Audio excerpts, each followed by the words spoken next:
All right, let's do a little mic check before we get into the 22-minute portion of the stream. All right, let's make sure that the audio is working here. Mic check 1 2 1 2. Mic check 1 2 1 2.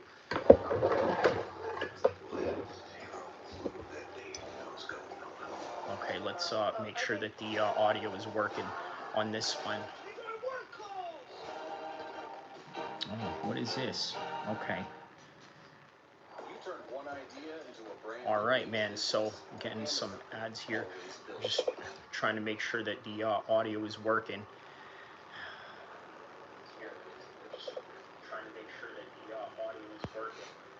Okay, so the audio is working good. All right. Oops. Okay, so let's read some of these comments from up top. All right, my man said, "Let's go. The machine can't be stopped." That's right, man. That's right. I'm glad that you mentioned that, right? Because when you referred to a machine, you're referring to multitudes of things. Obviously, number one, you're referring to the fact that the machine of this channel that is ongoing right now, right? And then on top of that, the machine of the UFC, which is always ongoing, meaning that when there is a fight going on and there's a fight being announced, we will be right here to absolutely cover it. And this is no different, right? So let's see. Anks MMA says, "What's up? What's up, Anks MMA?" Goofy Munch says, "Hello, hi, how are you?" Alexi says, "Hi." Shout outs to Alexi. I believe you are probably from Russia. My man, let me know what part of the world you are from. Victor, which I believe is Truth Seeker or Marty, he says, "Hella, you look like a country boy this morning. The race whisperer never disappoints." Is it? This is a bit of a country look, right? Or some would probably refer to it as old school Crip uniform of some sort, right? So I guess a combination of, old school Crip uniform and country boy, right? Or probably if somebody is a Crip from Houston or something like that would be the combination. Victory says, "Exactly, you knew what I was talking about." There it is. That's right, man. Because the machine never stops, right? Now, obviously, John Jones is retired right now. There is no guarantee that he's going to go to the White House, right? Although a lot of people have wishful thinking on that. It seems nowadays that Conor McGregor has a higher chance of being in the White House more than John Jones, right? And specifically because John Jones does not want to fight Tom Aspinall. If John Jones was to fight at the White House, they would definitely throw Tom Aspinall his way. He's an English guy. It is the 1776 July 4th theme going on, English versus American. But here's the thing, it really wasn't that. And this is what I wanted to talk to you about, was how Trump lied on the White House UFC card. He lied. Homie talked about, we're going to do this as an extravagant event for America. Do you not realize that July 4th of 2026 falls on a Saturday? Why not do that? The Warrior says black people are always crying about something. In what particular context are you talking about? Benavidez says, "Hi, let me know what part of the world you are from, Benavidez." Yeah, Warriors Inc., what exactly are you talking about, right? Like, specifically, what are you talking about when you say that certain people are always crying? And what is this in context to? Is there is there a news clip that I didn't know? He says it changes our names to the tags. It changes our names to the tags. I don't understand what you mean by that when you say it changes our names to the tag. You mean our names as in our. Okay, just a little grammar fix there. But okay, Trump lied about this card. It was nothing more than to grandiose himself into his birthday. Now, if you look at what Trump's birthday is, I believe it's falling somewhere in June. right? Which kind of makes sense. I mean, I'm not into astrology or anything like that, but it seems there is a correlation to a lot of people that were born in June, Geminis. Obviously, not that I believe in any of this crap or anything like that, but he seems to be a very arrogant person, a very narcissistic person. I mean, for whatever that means nowadays, a lot of people throw that around, but with Donald Trump, he certainly does exhibit uh, a lot of these traits, right? And the UFC card that I'm talking to you about is a strong indicator of that. So, okay, he says that in one of his speeches, I believe he was somewhere in some country town. I believe, where was he? Wasn't he in Ohio? Right? Marty, let me know. Wasn't he in Ohio when he announced that, or some other states? I know it was a red state. I'm just not sure what state or city it was. But he's like, yeah, the great Dana White. You guys know him? Yeah, love him. You guys love the UFC? Oh, we're going to throw a UFC card for the 4th of July. Biggest bash for America ever. Come to find out, what this UFC White House card is nothing more than the UFC fans helping him to get reelected, right? And there's nothing wrong with that because we are beneficiaries of it. I would be lying to you if I said that with my moral high ground that I'm going to boycott this event in terms of not even covering it, because I am. Why am I going to say no to free views, right? That's literally what this is. This is free views that you get. Didn't they change the White House card to Trump's birthday? That's what I'm talking about, right? So why not on July 4th? Now, there could be a multitudes of reasons why that is, right? Why they didn't do a July 4th card. Because you got to understand, everything that is going on with this is involved with the Secret Service, right? The Secret Service is involved in every step of the security, the planning, and everything that comes in between that, right? So maybe the Secret Service is looking at this as a security risk, because think about it. It's July 4th on Washington, D.C. That in and of itself is a serious red flag, right? Like in terms of a security risk. On top of that, it's July 4th in Washington, D.C. Now, have you guys ever been to a July 4th in Washington, D.C.? That place is packed.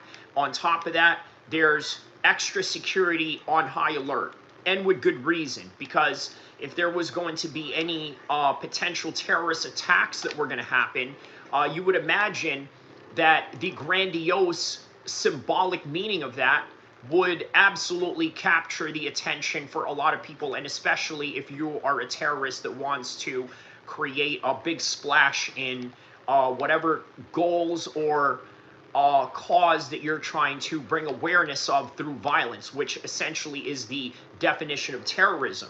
So all of that is a problem, right? Because look, the UFC, the world does not revolve around the UFC. And I'm still talking about the subject of the Secret Service having to mitigate all of these security measures, right?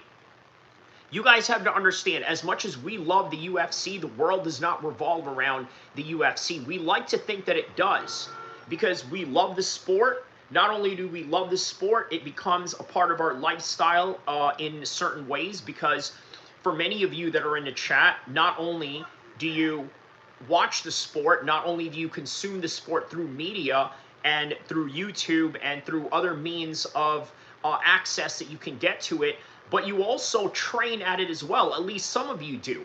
So it's a lifestyle. It's a lifestyle that consists of training, watching it, consuming it, streaming, whether it's you yourself or me myself streaming or you consuming other streamers.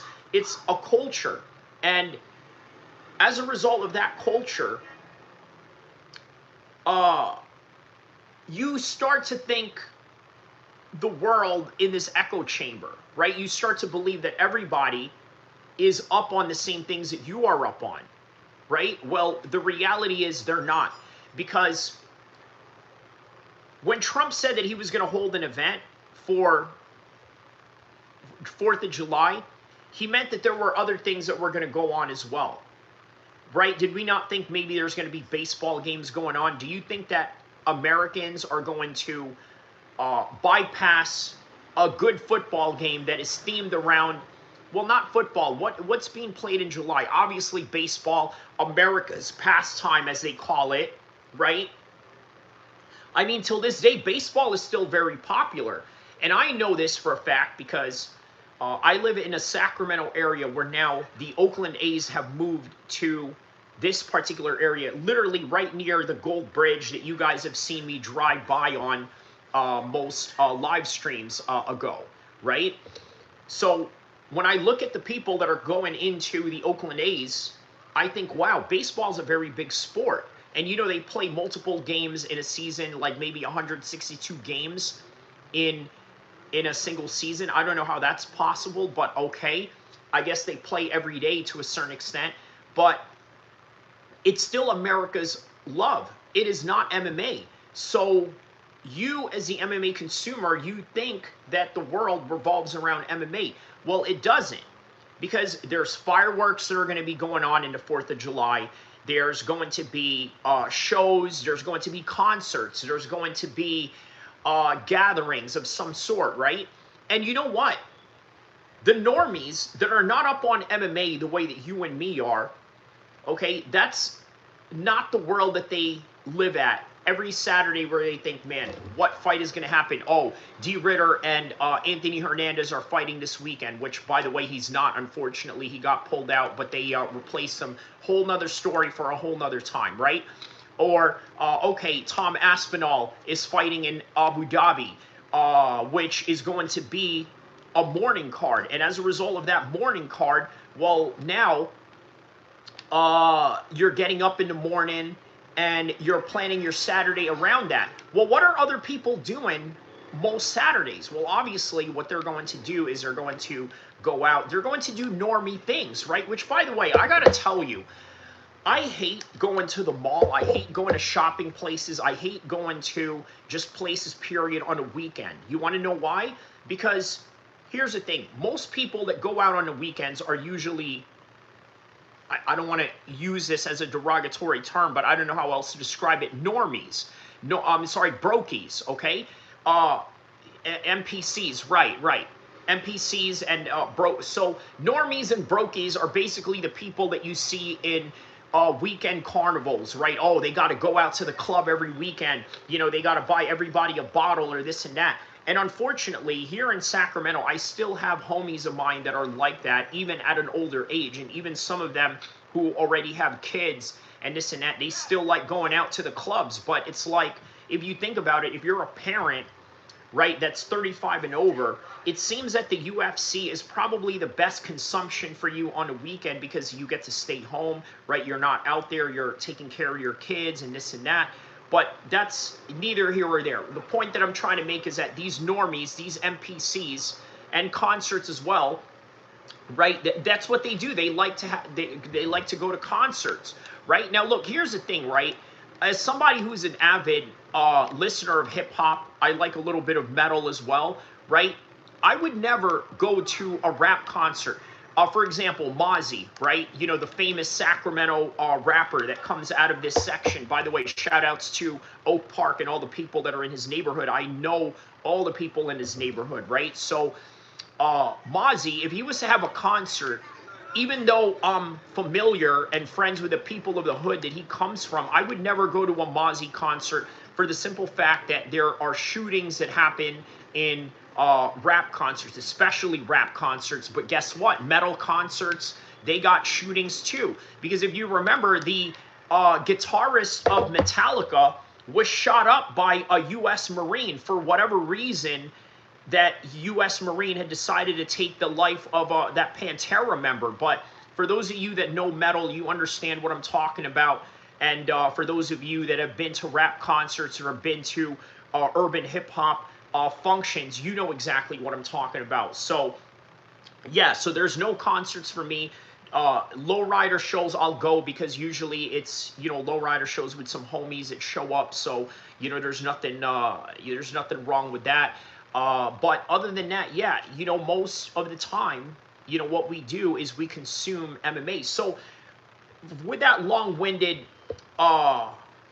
monologue that I'm talking about with, you know, UFC fans versus non-UFC fans, no, that's actually the next step that I'm trying to do. And the reason why, Marty, when you asked me if I ever owned a lowrider, the reason why is because it's like so much maintenance that goes along with it, right? That I would have to try to find a new form of hobby or a new form of time. So in other words, if I'm going to work on a lowrider, I got to take away from, you know, other things that I'm doing in life, right? Like, for example, then now I got to cut down on training, right? Instead of training, you know, 1 hour and 30 minutes, maybe I got to cut it down to 30 minutes so that I could have 30 minutes to an hour to work on that car, right? So that's the thing. He says, I don't have a lowrider, but I am in the process of buying a 68 fastback. Okay, shout out to you, Mark Haney. Okay, Mark Haney. Shout out to you, my man. Let me know what part of the world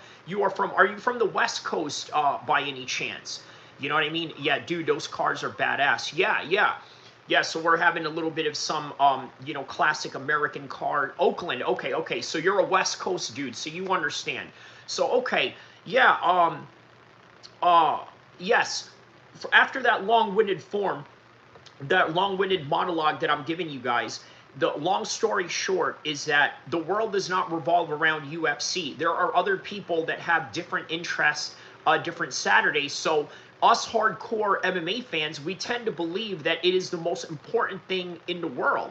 And that's not necessarily always the case for everybody. So how does that relate to the Secret Service? Well, they're going to put MMA in the back shelf of things, right? It's not a priority. Why should it be a priority when there's other things that other Americans are more interested in? And by the way, even though America is a dominant force for MMA, and I don't know how true that is now considering that we don't have a lot of American champions, but either way, even though America is a powerhouse in MMA, it is not the biggest sport in America. Okay, if you can figure that out, right? Let me say that again. Even though America is a powerhouse in MMA, it is not the biggest sport in America. Because Mark says, I trained with Ralph Gracie out of SF. Oh, okay, okay. I'm very familiar with that gym. Not that I've trained there, but I'm familiar with that team. Okay. Our team used to go paintball games with each other. Went out drinking a couple of nights with them and went to several ball games with the Gracie team. Was this when the Oakland A's were in Oakland?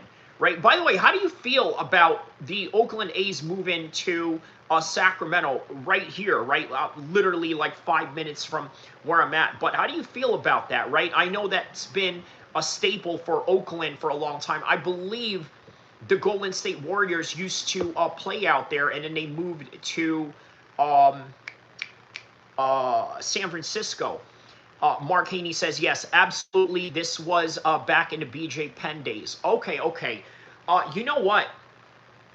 BJ Penn has one of his cousins that lives out here, right? I trained with him, actually. His name is Ricky Penn Mendoza, right? He says, it sucks, man.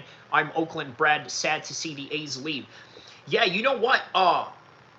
At first, people in Sacramento were not thrilled of the Oakland A's moving here, but then I think it's kind of nice seeing, you know, a baseball team, another professional team other than the Sacramento Kings, who, by the way, have some of the most loyal fan base out of basketball, right? Like, for the Bulls to have fans, they have to keep winning, right? Other teams, they have to keep winning. The Kings, man, they don't need to win.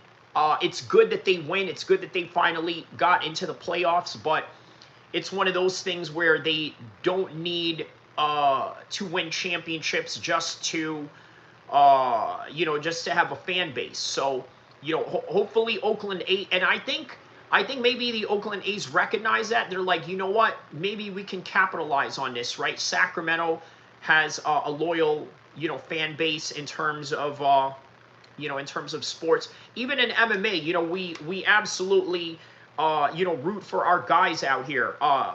You know, Hernandez, obviously, a guy who I shared a card with. TJ Dillashaw, a guy who I shared the blue mats of Team Alpha Male with. Chad Mendes, Uriah Faber, especially the biggest star of them all.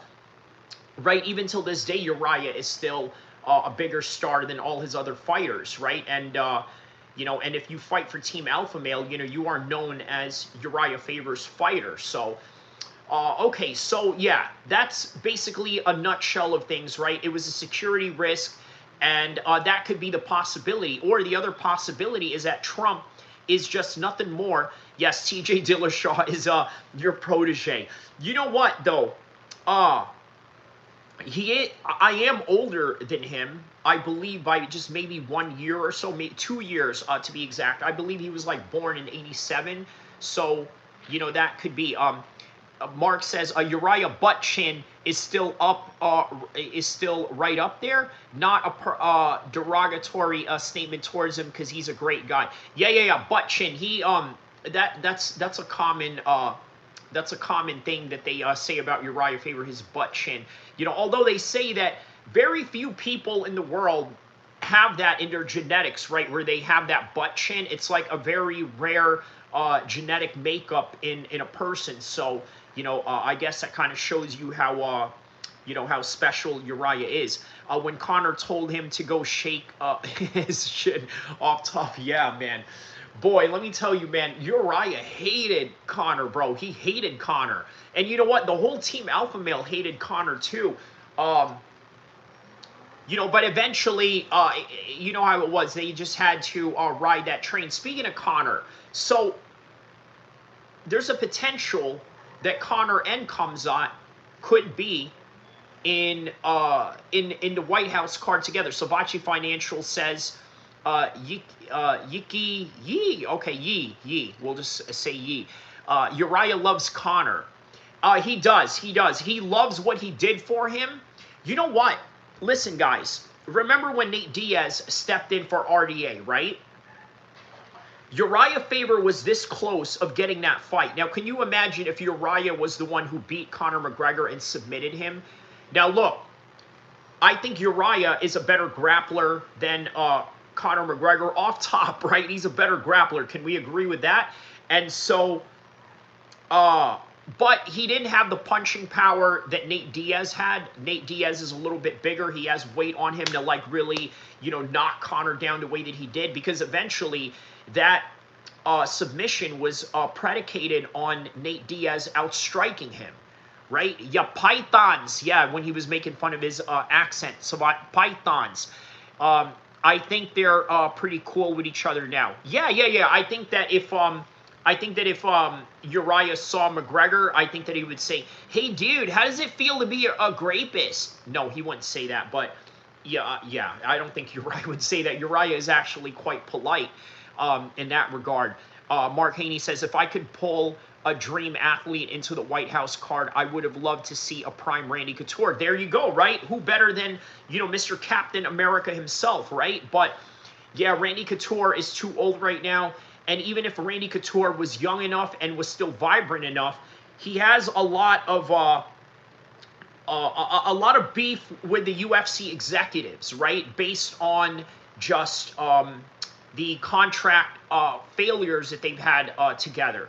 Right, very similar to that of Francis Ngannou in the contract negotiations that they had going on. Victor says, I wouldn't say Nate really has power. Not so much that he's known for power, but he had enough power that night in 2016 to knock Conor McGregor down. And prior to that, we never really seen Conor McGregor get knocked down at all. Savachi says, all the Team Alpha Male guys F with TJ Dillashaw on the under. Yes, because you know what? The way that Uriah ran the team, right, it was a very gang-like mentality, right? Where like, oh, you know what? If we're not training with this guy, I don't want you to be around him, or if he's not an ally, or if he's an enemy, or somebody that you train with. And, you know, there, obviously with Team Alliance, there was a lot of that going on in Dominic Cruz's team down in San Diego. They go and train with TJ on the side. They have. You know what? So you seen when TJ was training Josh Emmett for his fight with Yusuf Zalal, right? Now, they show that on the Embedded series and on the Countdown shows, but that was actually happening in real life behind the scenes in the 2014s, 15s, and 16s. So basically 14, 15, and 16, all of that was going on. These guys were doing that. Chad Mendez was always cool with TJ. You're right about that. So go train with Kana. This is not the same Kana anymore. So let's see here. They didn't show Uriah. There you go, right? Because Josh Emmett is under Uriah, but it doesn't mean, but because TJ is now retired, I guess Uriah doesn't really have a lot of animosity towards that, or maybe he does or he doesn't. I wouldn't know either way, and I don't think that he would say it either way, but you're not going to see TJ Dillashaw and Uriah Faber in the same room with Josh Emmett, right? Because obviously you've seen TJ Dillashaw hold pads for Josh Emmett, gave him some pointers, but Uriah was not there because Josh Emmett is going to go train with Uriah at his time, and then he's going to go train with TJ Dillashaw on the side, and that's exactly what it is. It seemed like Chad Mendez, yes. They didn't show Uriah. White boy beef, funny. White bot beef or white boy beef, funny, you mean. White boy beef. It's like the Republicans and Democrats. What do you mean by that? Okay, white boy. Yeah. Okay. Speaking of Republicans and Democrats, did you see AOC get called a ghetto trash by Ivanka Trump? Now, look, I'm not a fan of any of these people, but AOC made a comeback like, well, you know, I'm not the one who was touched by my daddy. And I was like, ooh, because you know what? A lot of people have suspected for a long time a lot of real foul play on a part of Trump in the way that he sort of gets a little bit too friendly with his daughter, right? I mean, it's a little bit, you know, uncomfortable. You know what I mean? Connor still says Asian Dagestani. Yeah, if that is your observation, cool. I'm half Arabic and half that. So Connor is a joke now. In my opinion, his legend is larger than the man. And his integrity is as a person fell to foolishness. It's like his pride took a turn into a debilitating ego. So Everlast, the guy that made the song Jump Around from House of Pain, right? He said in the Joe Rogan podcast, whenever I'm at a random bar, whenever I'm at a random place, when that House of Pain music is playing, it's like as if I am not that guy anymore. It is as if that song now belongs to the universe. And I thought, wow, that was so profound. And of course, he's a rapper. The guy is, you know, is a musician on top of being a rapper. Obviously, he had like 2 different musical careers, right? He sung blues, rock, and then on top of that, he was a rapper in the 90s. So yeah, that was very profound of him to say, right? Something that you would expect from a man that's very artist-like, right? Connor BJ says, good thing I'm named after my grandfather still. Good thing I'm named after my grandfather. Okay. Well, who is your grandfather, by the way? Savachi Financial says, it's that meme. You're not that guy. Yeah, LOL. Sean Boy says, it's Irish boy that you have the best. It's Irish boy and you have the best voice in the world. Wow, thank you, Sean Boy. Man, yo, you know what, man? Shout outs to the Irish, bro. You know, the Irish always show me love out here. I think it's because I was born in Libya that the Irish show me love. And, you know, when the Irish were fighting the British, guess who was arming the Irish, right? It was the Libyans. You know what I mean? They were arming the S out of, you know, out of Ireland, right? You know, just to have their little white-on-white war they had going on. But yeah, man, shout outs to the Irish. You know, Callum Walsh, you know, yeah, I remember that. What part of Ireland are you from Sean Boy? Savachi Financial says F King Charles. And by the way, speaking of which, what do the Irish think about King Charles now? I mean, obviously nothing different. If you remember, Lord Mountbatten, the cousin of Queen Elizabeth, got bombed by the IRA while he was fishing with his nephews, right? Which is crazy, right?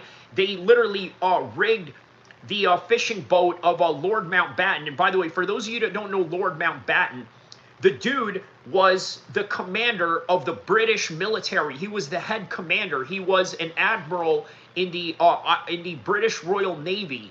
Okay, so you got to think, man, that was a big target for the IRA. So he says, I am from Dublin. Shout outs to Dublin. So you're from Conor McGregor's hood. Okay. He says, I'm Irish and Mexican. Mark Haney from Oakland says, I call myself a green bean. Okay, that's good. That's a good one. Savachi Financial says, Meghan Markle, Meghan Markle, the hood, the whole be going to be the queen. She's going to be the queen, you said? Well, I don't know. I don't think Harry is the next in line for that to happen, but she does have a higher position in in the British royal family. Sean Boy from Dublin says no one likes him, and that is in reference to King Charles. Savachi Financial says Compton Queen. Okay, that is in reference to Meghan Markle. Connor Siller BJJ says I'm from Cognac, Ireland. Okay, did I pronounce that right? Is it cognac, right? Is that pronounced cognac? Or because I know that most Americans would probably read that as cognac. You know what I mean? Merab goaded. Fresh Zangri Fresh says. He says, "LOL." Is that right though? Did I pronounce that right? Cognac, Ireland, right? Like cognac, kind of like the drink, right? It's Cognac. Okay, of course, man. We had to get, a little perverted in that one. Okay, Sean Boy says, I find it so funny when Americans try to pronounce Irish names. Yeah, well, you know what, man? Answer me this, Sean Boy. What do you think about, white Americans that love to claim they're Irish, but, they're not? You know what I mean? Like, that's the funniest thing, in the world to me. You know what I mean? Like, all of a sudden, when March 17 comes around, oh my God, everybody is Irish. You know what I mean? All the white people are Irish all of a sudden. Meanwhile, they take a genetics test, and the genetics test comes out from like Norway or Sweden or some, fringe other country and whatnot. Sean Boy says it's a province. He is from, but what country you from? I'm from California, Sacramento, California. Represent on that one, my man. So yeah, Mark Haney says, of course, us Irish Americans can pronounce Gaelic. Okay, he says, yeah, I don't mind it, but it's kind of funny. Yeah, because you know what? Look, here's the thing, right? The reason why a lot of white Americans love to claim Irish, okay, is because it's kind of exotic from just like being a plain old white American. And let's be honest, right? Like, the Irish are sort of like an off-fringe part of Europe. But there is an ongoing right-wing rise in Ireland right now, and I think that is contributed to the mass immigration that has plagued Ireland, and as a result, many people have sort of, gave a backlash towards that reality. Sean Boy says, I'm talking to the other Irish guy. What country is he from? Oh, okay. Okay, gotcha. Okay, so we got two Irish dudes in here. Okay, Savachi Financial says, Eddie Hearn going to get American History X'd by Dana White. Yeah, you know what? Dana White has, well, not Dana White, but Eddie Hearn has mentioned, I'm gonna compete against Dana White, because Dana White is trying to come into a business that I grew up loving and cherishing. And so, Eddie Hearn kind of feels a little bit territorial in that regard, right? So that's going to be a very interesting, beef that Dana White and Eddie Hearn are going to have going on. But it's not necessarily a beef. It's sort of like, a friendly rivalry that they have going on. Sean Boy says, oh, Roscommon, nice place of nature and farms. Okay. Sean Boy says, we don't mind if you come and pay taxes, but we have many people coming here expecting everything for free and getting free hotels and medical while the Irish are homeless on the streets. Okay.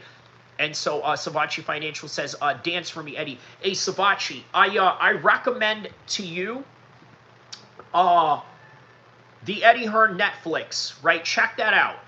You will love it. I promise you will love it. It is great. Like, it is, you know, they go into the business side of Matchroom as well. But not only the boxing side, obviously they have a pool side, a darts side, which, by the way, I believe darts is an even bigger business for Eddie Hearn than boxing, which is insane, right?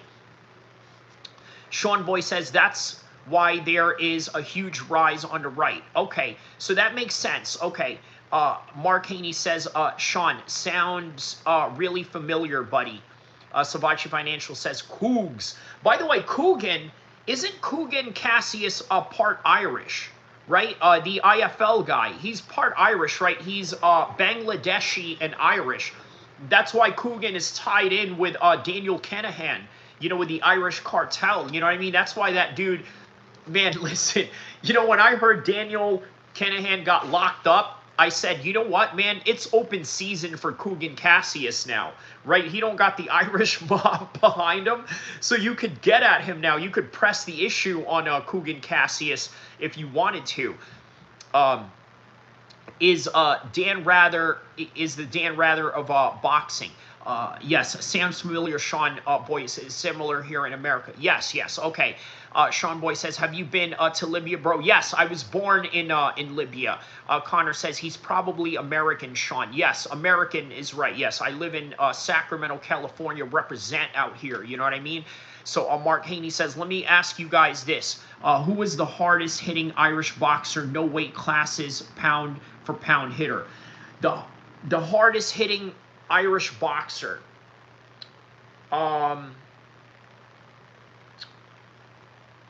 Barry McGuigan?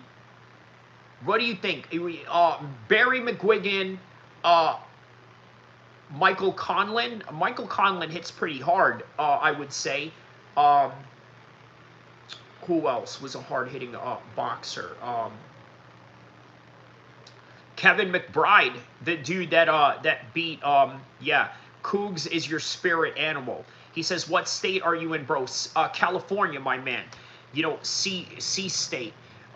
Sean Boy says, bro, my good friend is from Chicago. I'm going to start saving and meet him up there.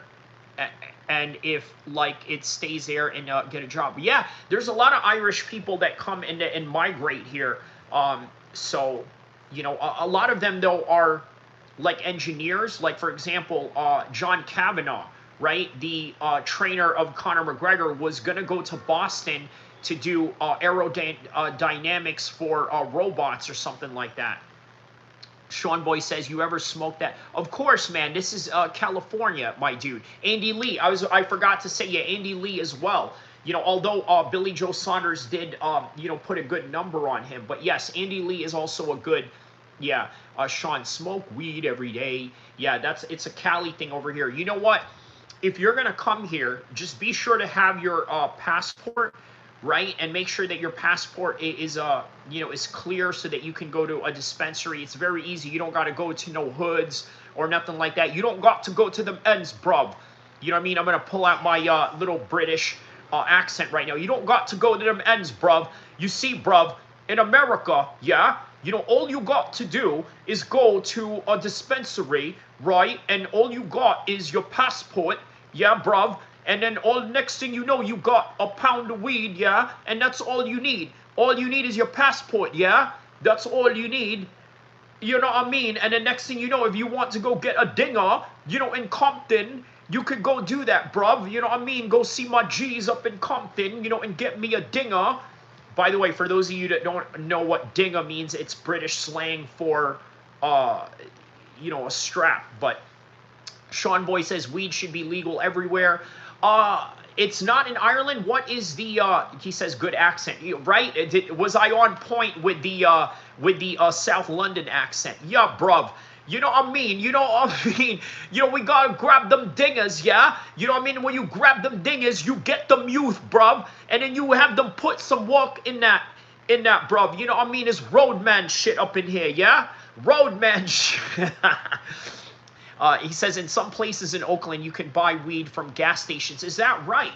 Now, are they legal places, though? He says, you sound like Zane. Yeah, Zane, because Zane is, he's a South London guy. So, you know, that's why the accent is, you know, very similar. And of course, when it comes to, like, hood UK accents, I sort of reference Zane as, you know, as that. You know, so, but if I want to reference, like, you know, eloquent English speaking, you know, I would reference it back to Chris Eubank Sr. Okay, because the way of the warrior, you must carry yourself as an absolute gentleman of the sport. Okay, you must put your hands behind your back like this, put your chin in the air, look up like you are the biggest elite out there, and laugh at all the people that are not making the money you are. Ha ha ha ha. Yeah, that's so Sean Boyce says, Victor says they have that THC and Delta weed at every other gas station here in Ohio. Oh wow, okay, so it is legal in Ohio as well. Sean Boyce says, I was in Poland and seen weed in vending machines and lighter papers. Wow, okay, grinders, etc. I seen smoke cafes, but I think it's only CBD weed. Oh, okay. So so they do have a limit to it. Okay, Mark Haney says in the gas stations they sell 100 milligram edibles, whereas dispensaries sell a max of 100 mg per. Oh, okay. Connor BJ says do Patty Pimlet. Okay, do Patty Pimlet. Okay. How do you do Patty Pimlet? Lad, I can't believe Ilya Topora. Ilya Topora, lad, he's such a sausage. He's a fucking sausage, this guy. I can't fucking believe him. This is the reason why the Russians terrorize. I don't know, man. I was doing okay there, and then I got into, like, you know, the Northern Irish accent, which, by the way, is funny. A lot of the Irish people think Northern Irish people are like off-brand Irish because, you know, they kind of side with the British, right? Northern Ireland is like British territory. A lot of them are also Protestants, so they kind of have a relation with the Church of England in that regard, whereas the majority of Ireland, South Ireland, is like mostly Catholics and whatnot. Sean Boy says, I like the weed that makes me not too high, but problem is most of the weed I bought in Ireland makes me way too high and I get paranoid. Huh, okay, maybe you got the weed from one of Daniel Kinahan's homeboys or something. You know, they probably laced that. You know, the Daniel Kinahan guys probably laced all of that. He says it's probably laced. There you go, right. Sean Boy says it's probably laced. Victor says, you have to sound like you are trying to hawk a loogie the whole time. Oh, yes, the Scouser accent, yeah. You know what, the Scousers, they have a very similar accent to Arabs, right? You know, everything is like, oh, you know, mate, you're a sausage. You're a bloody sausage. Ilya Topora. Mr. Hand Sanitizer. Mr. Hand Sanitizer.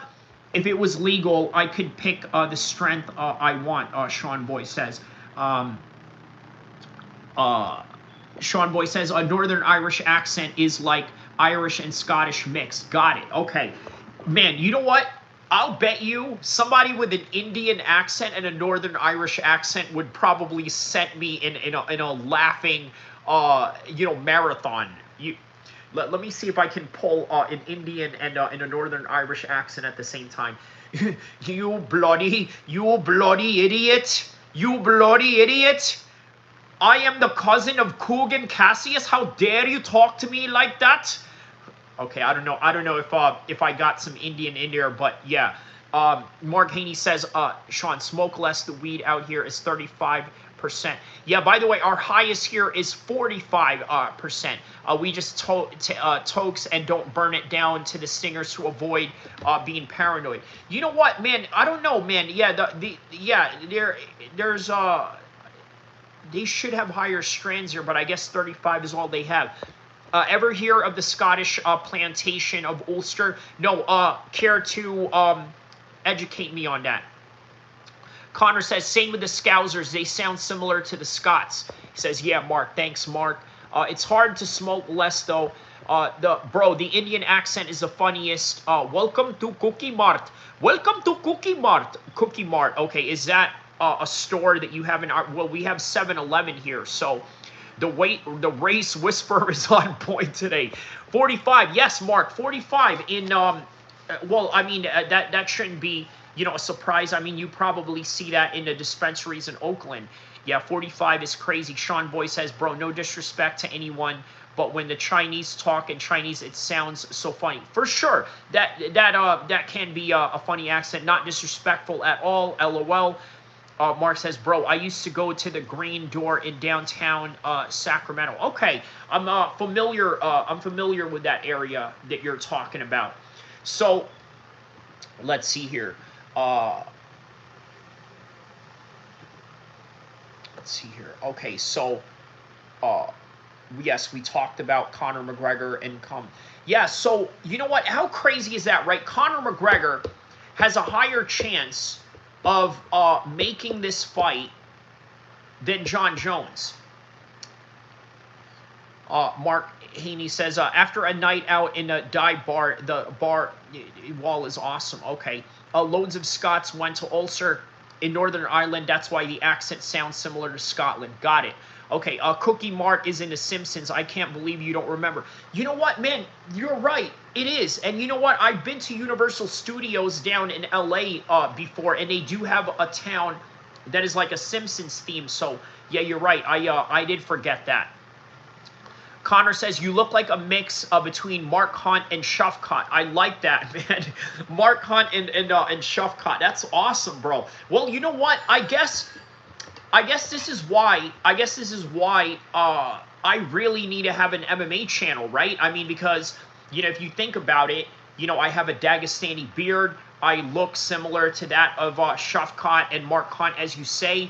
And it gives a lot of people a familiarity in the world of MMA. And on top of that, I've trained with some real legit people too, so that kind of helps along the way as well. He says, yeah, he does look like the love child of Mark Hunt and Shufcott. Oh, man. Bro, that's what's up, man. I take that as a compliment. Sean Boy says, there was a character in The Simpsons called Apu.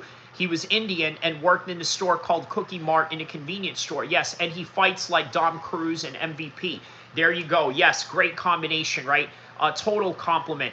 Apu, you know what? They canceled him off the show because of racial insensitivity and whatnot, right? So his accent was way funny when he said, welcome to Cookie Mart in The Simpsons. Yeah, and they got rid of him as a result of that. I think maybe a few Indians, may have been, protested, that show. So Mark Hunt and Cabbage were impossible to knock out there for a while. Oh, yeah, Cabbage. Yeah, I know who you're talking about.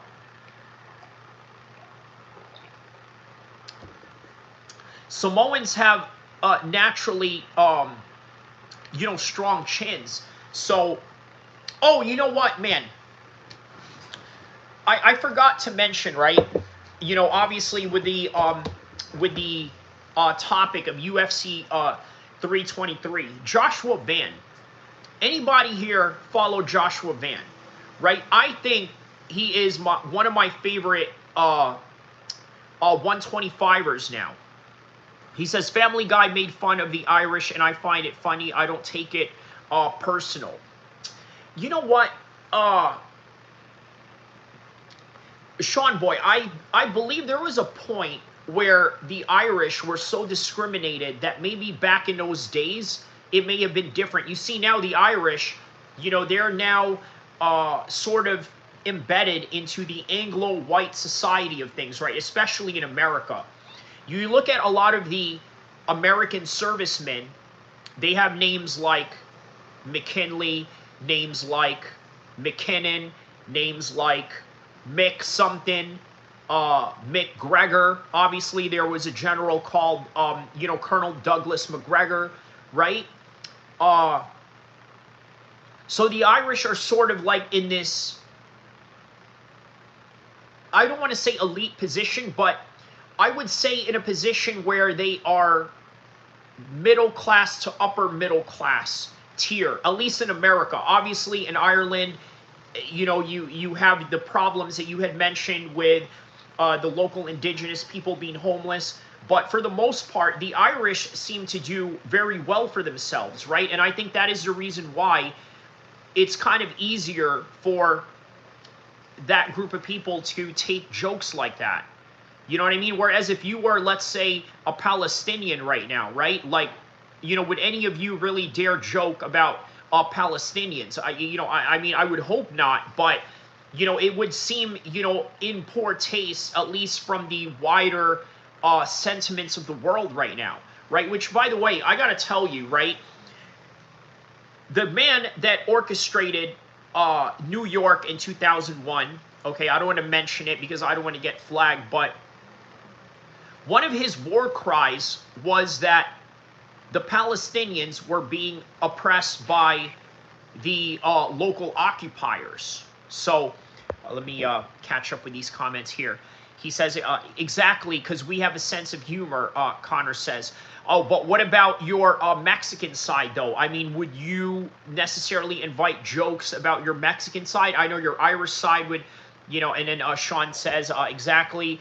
Mark Haney says, every Irish person I've ever met has a great sense of humor. I believe that's true. That comes from the British as well, the culture of banter, as they say. I even sent the Family Guy video to my mom and was laughing, Connor says, I've got a friend that's in California. He always tells me that the Irish are the Mexicans of Europe. Yes, I've heard that before. Sean Boy says, Peter and Brian Stew land in Ireland at the airport, and there's bottles of beer everywhere, and the plane is running all over them. Okay, I do remember that episode. Yes, I vaguely remember that episode. Mark Haney says, I'm Irish and Mexican. I'm the perfect immigrant. I pick potatoes and grow tomatoes. Ah, okay. Sean Boy says, another one Irish discovering whiskey in the Family Guy, and they start battering each other. So funny. The Warrior says, you're always crying about something. Well, what exactly am I crying about, Warrior? You see, here's the thing. Here's the problem with a lot of people, right? Here's the problem with a lot of people, especially, a guy like this, right? Like, anytime somebody calls out racism, somehow it's like, oh, well, you're crying about something or this and that. But I don't know, man. It's like, I don't know, man. You're kind of weird for that. You're kind of weird for thinking that it has something to. He says, "Don't defend yourself. You're doing fine here, bro." Yeah. Shout out to you, Mark, for sure. No, it's just something that I thought was interesting to bring up. It's not a stereotype. It's true. About the Irish with drinking and whatnot, right? Yeah. There is a lot of truth to that. I would say for sure. Okay, so let's see here. Joshua Van, what do you guys think? I think he's going to beat Pantoja. Do you think there is a good chance that Joshua Van beats Pantoja? And by the way, he will become one of the youngest champions if he was to pull that off. Victor says there are stereotypes for a reason. Okay. Warrior likes men, little fancy boy. Oh man, they going in on Warriors Inc. right now. Not all Irish are drunks, but a lot of Irish are drunks, as they say. Okay. So let's see here.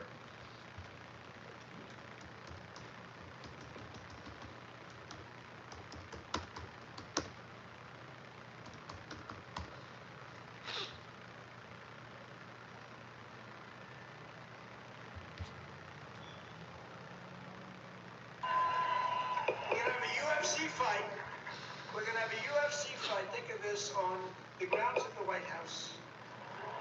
We have a lot of land there. We're going to build a little. We're not. Dana's going to do it. Dana's great. One of a kind. Going to have a UFC fight.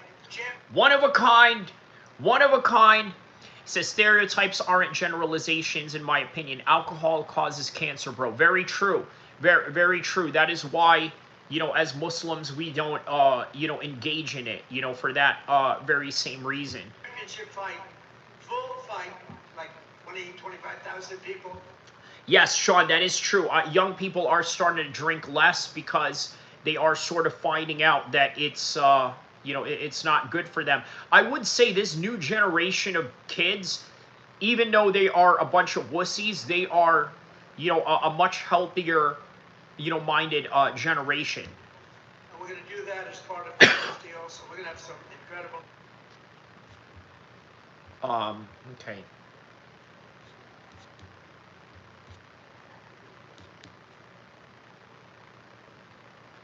Oh, and this is Trump's 80th birthday, by the way.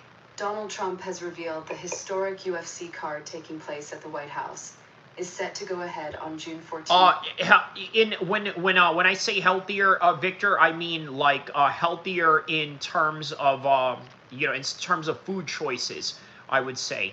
Not here. Yes, not. It's certainly not in the United States. Yeah. Alcohol is one of the only drugs I know where you can take it today and you go into full withdrawals the next day. Is that right, man? Yeah, I'm not much of an alcohol drinker, so yeah, everything revolves around alcohol. You mean in the United States, Victor? I would say so, right? I would say it's still an alcohol-driven world, right? Like, you know, you can't go to a baseball game without a few guys getting drunk. You can't go to a 49ers game, or definitely not an Oakland Raiders game where, you know, a few or Vegas Raiders now are getting drunk and S-faced, you know? Next year, which will be his 80th birthday. The president made the announcement during a speech at Naval Station Norfolk to mark the upcoming 250th anniversary of the U.S. Navy on...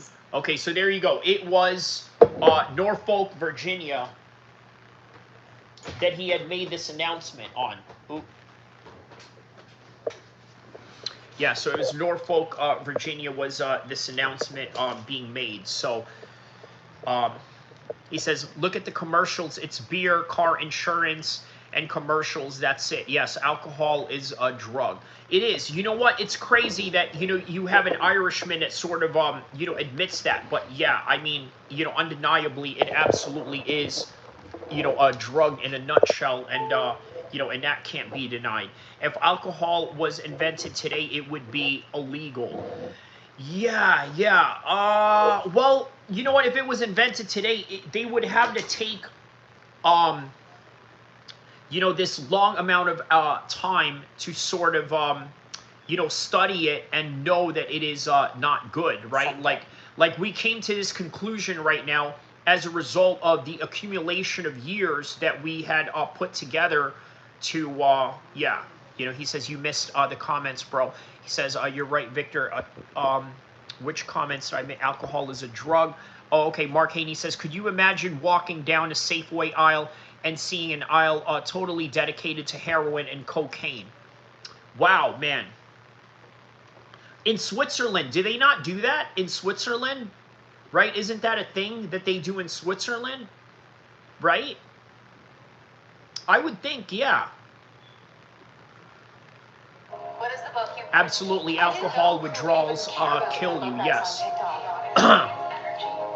Turns out it helped an entire community of people who fell back in love with reading. Oh, wow. How about this? Hold up, man. Darren Till, we got to see this. Hold on. We got to see this. Darren Till goes at Carl Froch. Let's listen to this. Were you sexually abused by staff, guards, or other adults in a juvenile detention center? Many victims have already received up to $580,000 or more in compensation, and $4 billion has been paid out nationwide. You don't need police reports, you don't need physical proof, and in most cases, you can file anonymously. Click the link to check if you qualify. Signing up is free, private, and only takes a few minutes.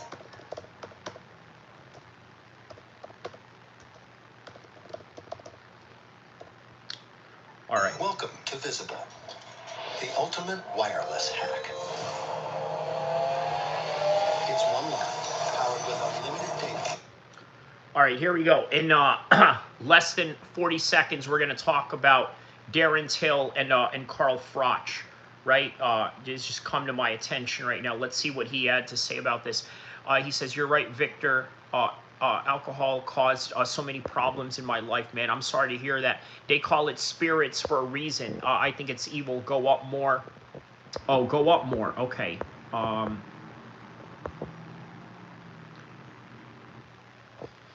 I love Family Guy. There are stereotypes on the Irish. It is very true, but true on everyone. But to a strong degree, it's true. Okay. I'm trying to stop once and for all. Okay, so, all right, here we go. Darren Till rages at Carl Froch. This was like 3 days ago. This is Charlie Parsons for the Stomping Ground, powered by Wow Hydrate. And all right, here we go. Darren Till going at Carl Froch. Available on the Zone. I'm out in Philadelphia. I woke up to a missed video call off Darren Till. I was like, what the fuck's going on there? I've called him back, no answer. The boys messaged me. He's gone, what's happening, Charlie? Let's jump on and do a bit. It's the best way you can wake up in the world. How are we, geeks? That's probably the first time I've ever asked to do that as well, to be honest with you, Charlie. It's probably the first time I probably had to do that. I'm fucking taking that, mate. Before we start into, I suppose, all the nitty-gritty of what in the fighting career of Darren Till, last time we caught up, you were just about to go to Brazil, spend a bit of time with your daughter, be a family man. Did you just enjoy that kind of last couple of weeks, being a bit normal? Yeah, you know what, mate?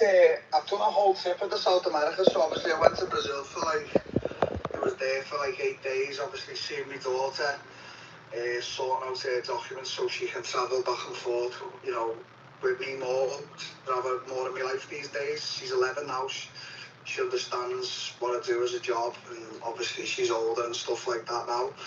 So yeah, and then obviously on to Mexico. That was the second stop to get stem cell treatments on some parts of my body that I've suffered with for a few years. That's been a huge success. And then off to Colombia to see a few fellow friends I've had over there for a few years who've been begging me to come, and obviously the time was right, you know, I had a bit of spare free time after the fight. And so all in all, a good trip around South America, to be honest, mate. Good man, I'm sure Colombia was interested. It was. We won't say too much. Alright, let's go into it. Where on earth are we at in the fighting career of Darren Till? Before we start with that, let's just jump right in, because that's why I text you, to be honest. Okay. Because I feel like explaining a bit more in brief rather than just sometimes ranting. Now I'm going to touch on the topic of Carl Froch, yeah? So basically... All right, here we go. So Darren Till is going to go into why Darren Till has beef with Carl Froch. Here we go. He's going round to everyone, isn't he? And obviously the other day, that was so funny with Dave Allen, just put him straight in me. I laughed at that. And then obviously I know you interviewed Eddie, and Eddie's a little bit, you know, he doesn't like saying too much because he knows him. Like, but what I want to say is, I want to just jump on the topic while we're at it of like pure boxing compared to MMA, compared to striking, right? I'm gonna give a little in-depth, and I'm gonna give a little in-depth as well to actual boxers. Now, I've been in boxing now 2.5 years, obviously been in there a ton. So Darren Till is going to go into the reason or just explanation of the difference between boxing and MMA. The gym around, you know, some of the best clothes you can get in the world and whatnot. And look, I've sparred high-level professional boxers who come to the bands and back me. I'm not being big-headed. Not once in the whole 2.5 years have I felt once in trouble in the ring where I've needed to get out. I'm usually pushing from directly to Carl, so Carl just understands a little bit more. And this might even frighten him, but no, it's not. It's not just purely about boxing. Carl is a better boxer than me. That's the reality of things, even now in his age of 46. Don't get me wrong. So Darren Till is admitting that Carl Froch is a better boxer than him. But I think he's going to go into the reason why he thinks he can beat Carl Froch, and let's hear it out. I've got this and that, but there comes out, you know when you strike for all your life, and bear in mind, I'm a gifted striker. When it comes to hand-to-hand combat, elbows, knees, kicks, clinch, and boxing, I'm a very gifted striker. There's not many people in there who've ever had to, like, apart from me, only one knockout against Jorge Masvidal, I've been in there with the best strikers, Stephen Thompson, Robert Whittaker, Cal. Now, this is true. One thing that Darren Till is trying to explain to you guys is that he's a formidable striker.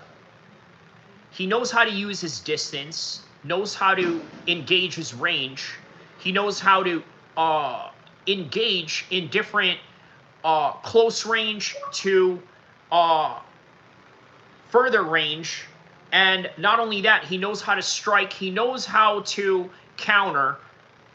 And he's trying to explain how this all translates to boxing.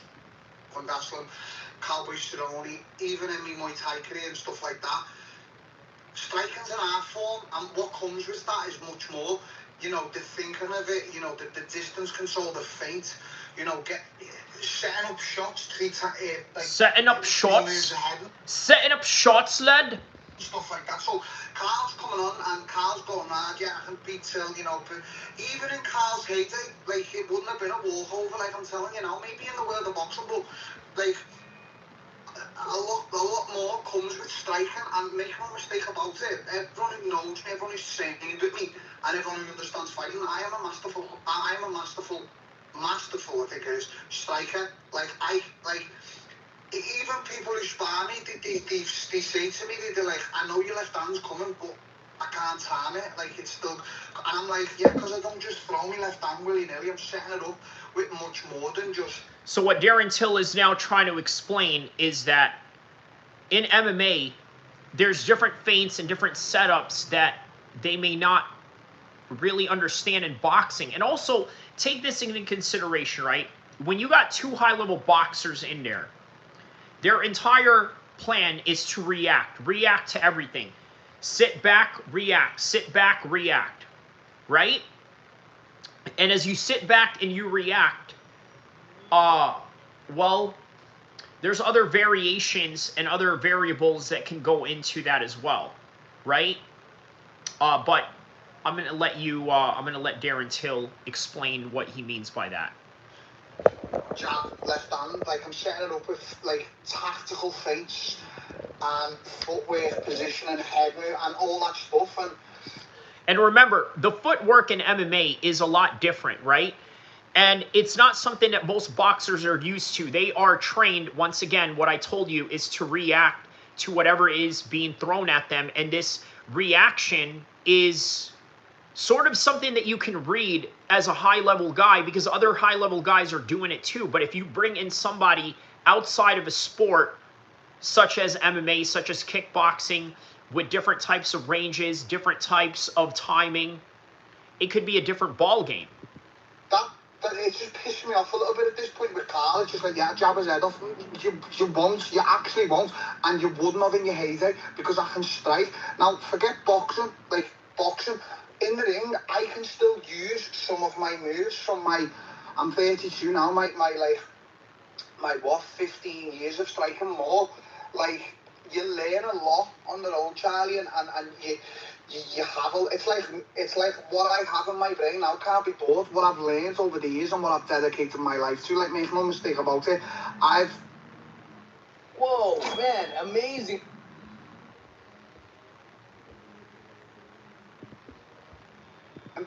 Since I was 13 years of age, I've never done anything else. I've never ventured into anything. I haven't sat there doing podcasts. I haven't sat there doing this. I've purely lived in the gym. Even when I left MMA, I just straight into the gym, no days off, hardest worker in the gym. Like, fighters would come in and out of the rotunda, they do camps, and then I don't see them. Sean Boy says a Liverpool accent is so different anywhere else in England. I have been the only one. Because it's sort of Irish derivative, that accent, right? 2.5 years with maximum 2 weeks off. This has probably been the longest I've had off from the gym, but I had, like, things to do. See me daughter, stem cell treatments, obviously. Me daughter? Me daughter? A little holiday that I'd earned. A little holiday? Lad? So, like, Carl, this is directly to Carl. Oh, here we go. He's about to trash Carl Froch. Here we go. Who's ready for Darren Till to trash Carl Froch? Let's hear it. That he understands it's not just gonna be boxing. I have other... Mate, I fucking love it, lad. I fucking love it. Moves. Like, moves. That doesn't mean kicks, elbows. Kicks, elbows. Striking moves, and he just needs to be very careful and wary of that, because Carl Froch needs to be very careful about me striking. Yeah, the New York accent is cool too. It's not a case of, yeah, we're just going to box and jab. I have a full armory behind me in my brain, my body muscle memory that I know how to use and apply. Me body and muscle memory that I know how to use. When I'm in there, so it's like... When I'm in there? I hope he sees this. I think he's going to see it. Just understand that it wouldn't be a case of in your heyday or now, you jabbing my head off. Because even when I used to train MMA, I'd spar top pro boxers in Team Carbon, and when I'd trained in Europe and Thailand, and... In Europe and Thailand? By the way, listen, this is a very important fact that Darren Till is bringing up here. He does a bunch of different accents. I told you Kyrie is a race whisperer. There it is, man. Without sounding big-headed, Charlie, because I'm not a liar, everyone knows I don't lie, make no mistake, I've never once felt out of my depth. Ever, when it comes to sparring. Ever? There's a guy ever? Sunday, and his name's Brandon, he's a heavyweight, and he's the one guy when after the spar I said to my coach, Stefan, I went, fuck me, I said, get that guy back next week. He has just absolutely put it on me, like, and I couldn't figure him out. It was very hard, because I'm very good at figuring out styles and stuff like that, Charlie. Like, give me a round or two, and I'll have you figured. I'm very clever and tactical, man. As much as people just think I'm a ranter and a raver, and whatever. I'm a banter and a raver? I'm very, like, when it comes to the... Like when it comes to... The art of striking. Like, the art of striking? Like, I know what I'm doing in there? You know what I mean? I know what I'm doing in there with the striking. I don't want to say mastered it, because that's, you don't say that, but I've dedicated a hell of a lot of years, and I've got a hell of a lot up here. So Carl needs to understand all this jabbing my head off and this and that. It just would not be the case. Especially now, 46, I'm going to be honest with you. If Carl accepts this fight, I am going to knock him clean out.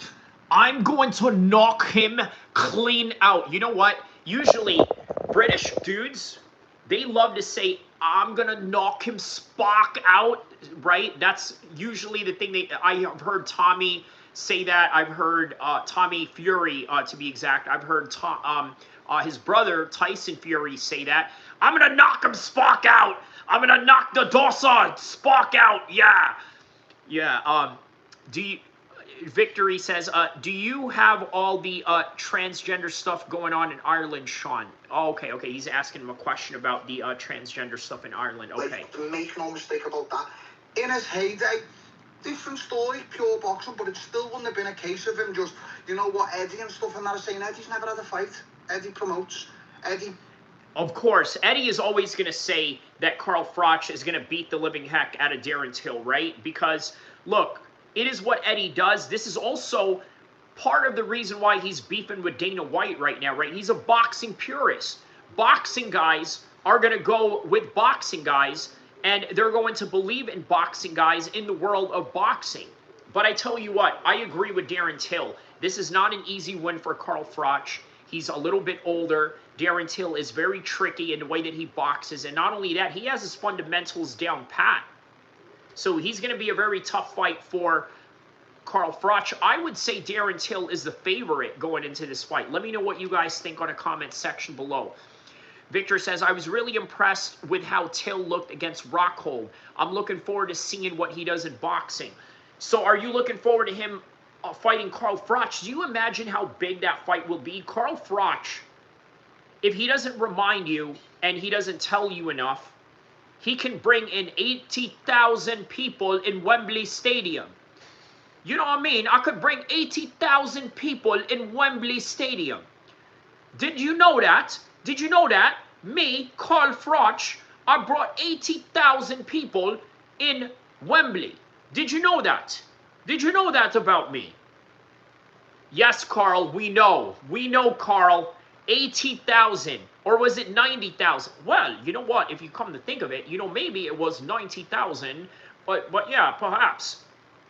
Darren Till, I'm going to knock you Spock out, Darren Till. There is no way. You're easy work for me. You're absolute easy work for me, Darren Till. That's it. Has promoted boxing. Eddie does not understand the world of striking. Eddie doesn't understand the world of striking? Setting up shots, movement, distance. Setting up shots, movements. Control, elbows, kicks, knees, clinch, all that stuff. So... But to be fair, Darren, Eddie doesn't really need to know about clinches, elbows, and any of those things if you are going to fight Carl Froch in a boxing ring. Just saying. You know, I just felt like I needed to get that off my chest, because at this point, this narrative of, yeah, I know it's boxing versus MMA, but most of these MMA fighters you've turned over are all shit. Hey, if you're a prop room trader, I've got a really quick question. He says that all of these MMA fighters that are fighting in boxing are shit, but what makes him different? Well, I'll tell you what makes him different, right? Here's what makes Darren Till different. Okay. Number one, I told you guys in a Luke Rockhold fight, right? If you have an MMA fighter who's American, and then you have a British fighter who's an MMA fighter also, but is British, I'm going to go with the British guy in the boxing realm. You want to know why? Because the British guys, it is literally one of the first martial arts that they learn to do, right? Most MMA guys in Ireland and in the UK, they all started their first martial arts in boxing. Think about that. Woodley, who beat me, if these MMA fighters you've turned over are all shit, dog shit, they're just dog shit, all of them. Even Woodley, who beat me, he choked me out. He's shit. He's a shit striker. He's terrible, god awful. I'm different. That's just the case of it. I'm totally different. And obviously I'm ranting on a bit now, but other than me just doing these interviews where I'm just slating people on that, and because I just think they're all diddies. Eddie's sat there, it's like, you know... Whoa, did he say they're all diddies? Hey, no diddy. Hold up. No diddy on that. Yeah, boxing MMA, but when you're just purely striking, like I have been my whole life, it changes the dynamics a little bit. And if you or the many others don't believe me, ring up me coaches or ask every pro sparring partner that's come down the boxing gym and just say what was it like to spar, because every one of them had the same reaction after they got out the ring with me. Fuck me, I did not know you were that good. And that's not being blowing my own trumpet, I'm just stating facts here. So this like little tiny narrative of just jabbing. I agree with Darren Till, right? When I started seeing him box, right, I didn't know he was that good either. I really had no idea. Darren Till is really a good boxer, okay? And I think the Luke Rockhold fight absolutely showed that, right? Let's take a look at Darren Till's boxing record right now, okay? Let's take a look at his boxing record because, yes, this is going to give us some clear indication of some things. So, okay, let's start from the very beginning, right? Anthony Taylor. Prior to that, Anthony Taylor had boxing matches with multiple people, one being with Tommy Fury, okay? Darren Stewart, former UFC fighter, right? Very interesting about Darren Stewart. Many people who have fought Darren Stewart, they were told, hey, you're going to fight this English guy named Darren. Guess what? It's not Darren Till, it's Darren Stewart, right? He won by unanimous decision on that one, and that was back in May of 2025. And then Luke Rockhold just recently, right, showed great boxing skills in a way where he was sticking with the jab, and then as he jabbed, he goes and he hooks, right? This is Darren Till's whole entire game right here, right, in boxing. But it works. And it's not just this. It's not just this that he's doing, okay? He's also using the footwork that he had mentioned. Victor says, absolutely, that combo he hit him with was beautiful. Yes, man. Yes, that combo. You're talking about the Luke Rockhold fight, right? Yeah, I believe we're on the same page with that, right? It's the Luke Rockhold fight that you're talking about with the combination. And then he had one exhibition that was back in 2024. I believe he was supposed to fight Tommy Fury in that one. But yeah, okay. So, all right, let's get back to what Darren Till was saying here. Yeah, in finishing the combo, he hit him with that uppercut and that straight. Yes, so that uppercut and that straight. So, yeah, he understands combos. He knows how to go from here to, you know, here and then here and then here, right? Like, he understands striking, and, yeah, man, he could be a serious problem for Carl Froch for damn sure. So, all right, let's get back to Darren Till. No, you fucking wouldn't, mate. Darren. Because I'm thinking, surely if this fight comes up, then that's almost like one that you go in there as a bit of like ammunition, and you think, you know what, fuck you, I'm going to go in there and prove that. Yeah, no, that side is true, but the other side is it's other people as well. It's like it's this narrative of, yeah, look, boxing on its own is a completely different sport from MMA. I've learned it. I've been in the rotunda and I've watched the pros. I've watched how they move. I've watched how the punch like placement is. It's totally different. It is. You can't just move from MMA to boxing and fight top guys and expect to win other than a lucky shot. But that's not the case. What I'm trying to give it a little bit of an education. And there's gonna be people in the comments, bear in mind, sat on the couch eating fucking Walker's crisps, giving their 2 pence, and everyone's entitled to the. What did he say? Eating what? Waffles crisp or Walker's crisp? Let me know in the comment section below, those that understand Scouser Liverpool accent, what he said. Victor says, yeah, Till versus Perry in a BKFC would be huge, but I doubt it will happen. Till isn't stupid. He knows that would be a hard-ass fight. Yes, and he also understands that, look, here's what it is, okay? He's not going to go into a BKFC fight with Mike Perry. You want to know why? That world is unpredictable and it's hard to control. You know what Darren Till has learned in the world of boxing? He's learned control.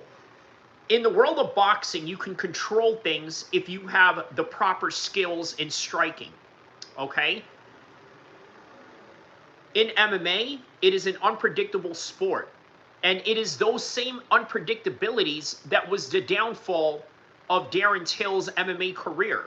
The fact that he was a better striker than Dricus du Plessis, but yet Dricus du Plessis was able to take him down and finish him off.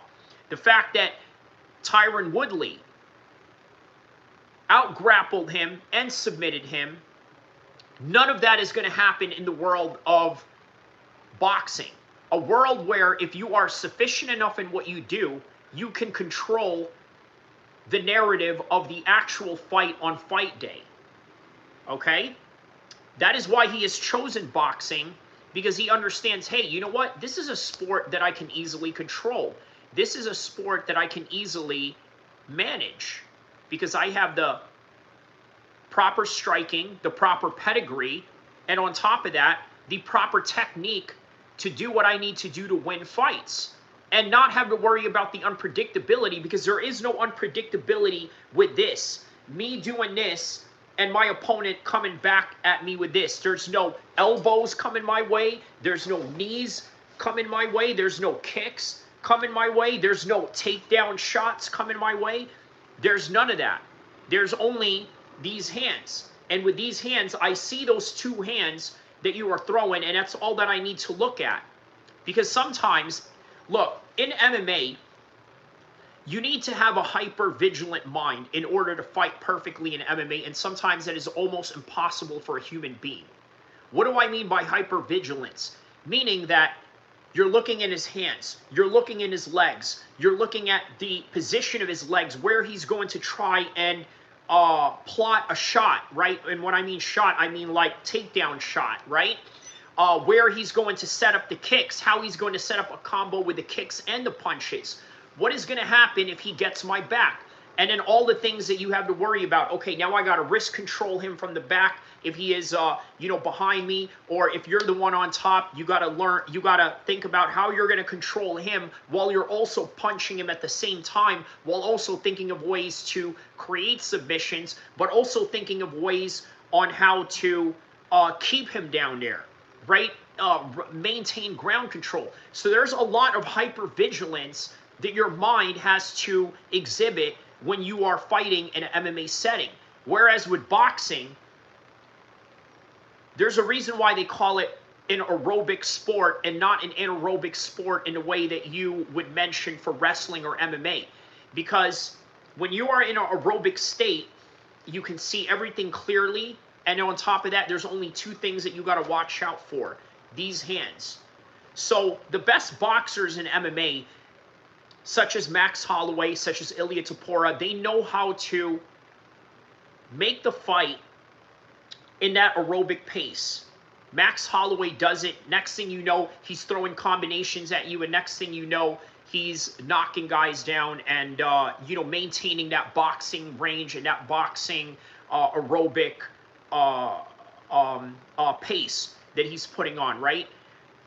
So Darren Till understands this, and he also understands that, like MMA, BKFC is an unpredictable sport as well. I know a lot of people are saying that BKFC is the origins of boxing. Yes, you could say that the sport evolved, or you could say that that's a completely different sport. I'm not mad at either argument. What I will say is that Mike Perry has mastered the art of violence in the world of unpredictability in BKFC. He's mastered that. Darren Till has yet to master that. What Darren Till has mastered is the art of sport striking.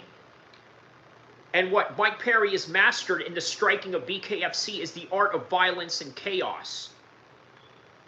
The sport of MMA is also a world of violence and chaos. Not the way that boxing is, where you can control everything, literally control everything, not just the fight itself, but the promotion and the matchmaking and how you build up your career. Two-pence, so is Eddie, Carl included.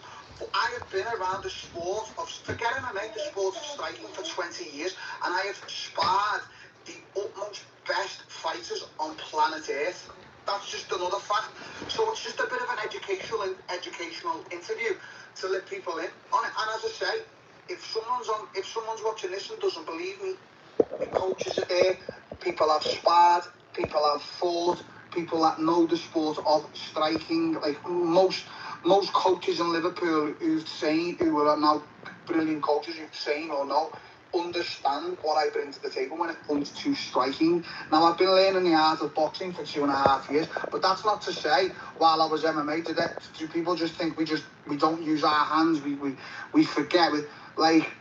We have a day or two a week where we do focus purely on boxing. And bearing in mind, I started in boxing before. That's a very good point. There are days where MMA fighters do dedicate boxing, right? But not at the level that boxers do. So on those days that you work on boxing, you're basically just working on the basics of boxing, your 1-2s, your combinations. But then the boxers, not only are they working on their 1-2s and their combinations, they're also working on slips. They're also working on foot movements. Also, did you know little techniques like stomping, your opponent stomping on your foot if you are in close range? Not a lot of people see little things like that. And also the clinches, how to use the clinch in a way to mitigate danger or even just set up a hook, or all of these different intricacies in boxing that really the MMA fighter has no time to prepare for. Anything else, and I had a few unlicensed fights against good pros back in the day. So, this is more of an educational interview to let people understand that, and let Carl understand it just wouldn't be a case of you jabbing my head. And also, I can change from boxing stance to go to the striking stance, whether it be MMA, Muay Thai, and that, mate, that fuzzes heads just because I've done it sparring these pros in boxing, and it confuddles them because they're not used to it. Do you know what I'm saying? That's what I'm trying to say, Charlie. So, as of now then, where are we at? Because I don't want to say things have gone a little quiet, but I was at the Eubank Ben Media Day a couple of weeks ago, and Carl Froch was there. He was doing pieces with both Ben and Eubank, and he's kind of going around sussing people's opinions of the fight. We've seen that online in kind of public interviews as well. He was out in Vegas for Canelo Crawford. The only thing any of the media were asking him about was the fight with you. Now, we've seen this week, he's posted The Last Dance. There's a photo of him and Rob McCracken. He's got the gloves on. Just on your end, are we kind of at a point where this is... Does that sound... Wow, that sounds like Carl Froch is really interested in this fight. And Carl Froch is actually arrogant enough to believe that he could probably beat Darren Till. But look at Darren Till's face. It's like, I don't know about all that.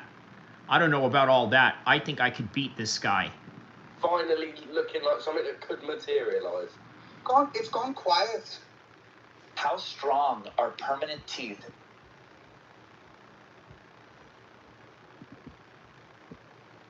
Because of me, not because of Carl, because Carl's just doing what Carl is doing. He's just building his YouTube, keeping clouds, keeping his name relevant, because that's what he cares about. But like when I'm done with the sport of fighting, Charlie, you probably never see me again. I don't go to shows. Other than me messaging you then, I don't give a fuck about... You know what?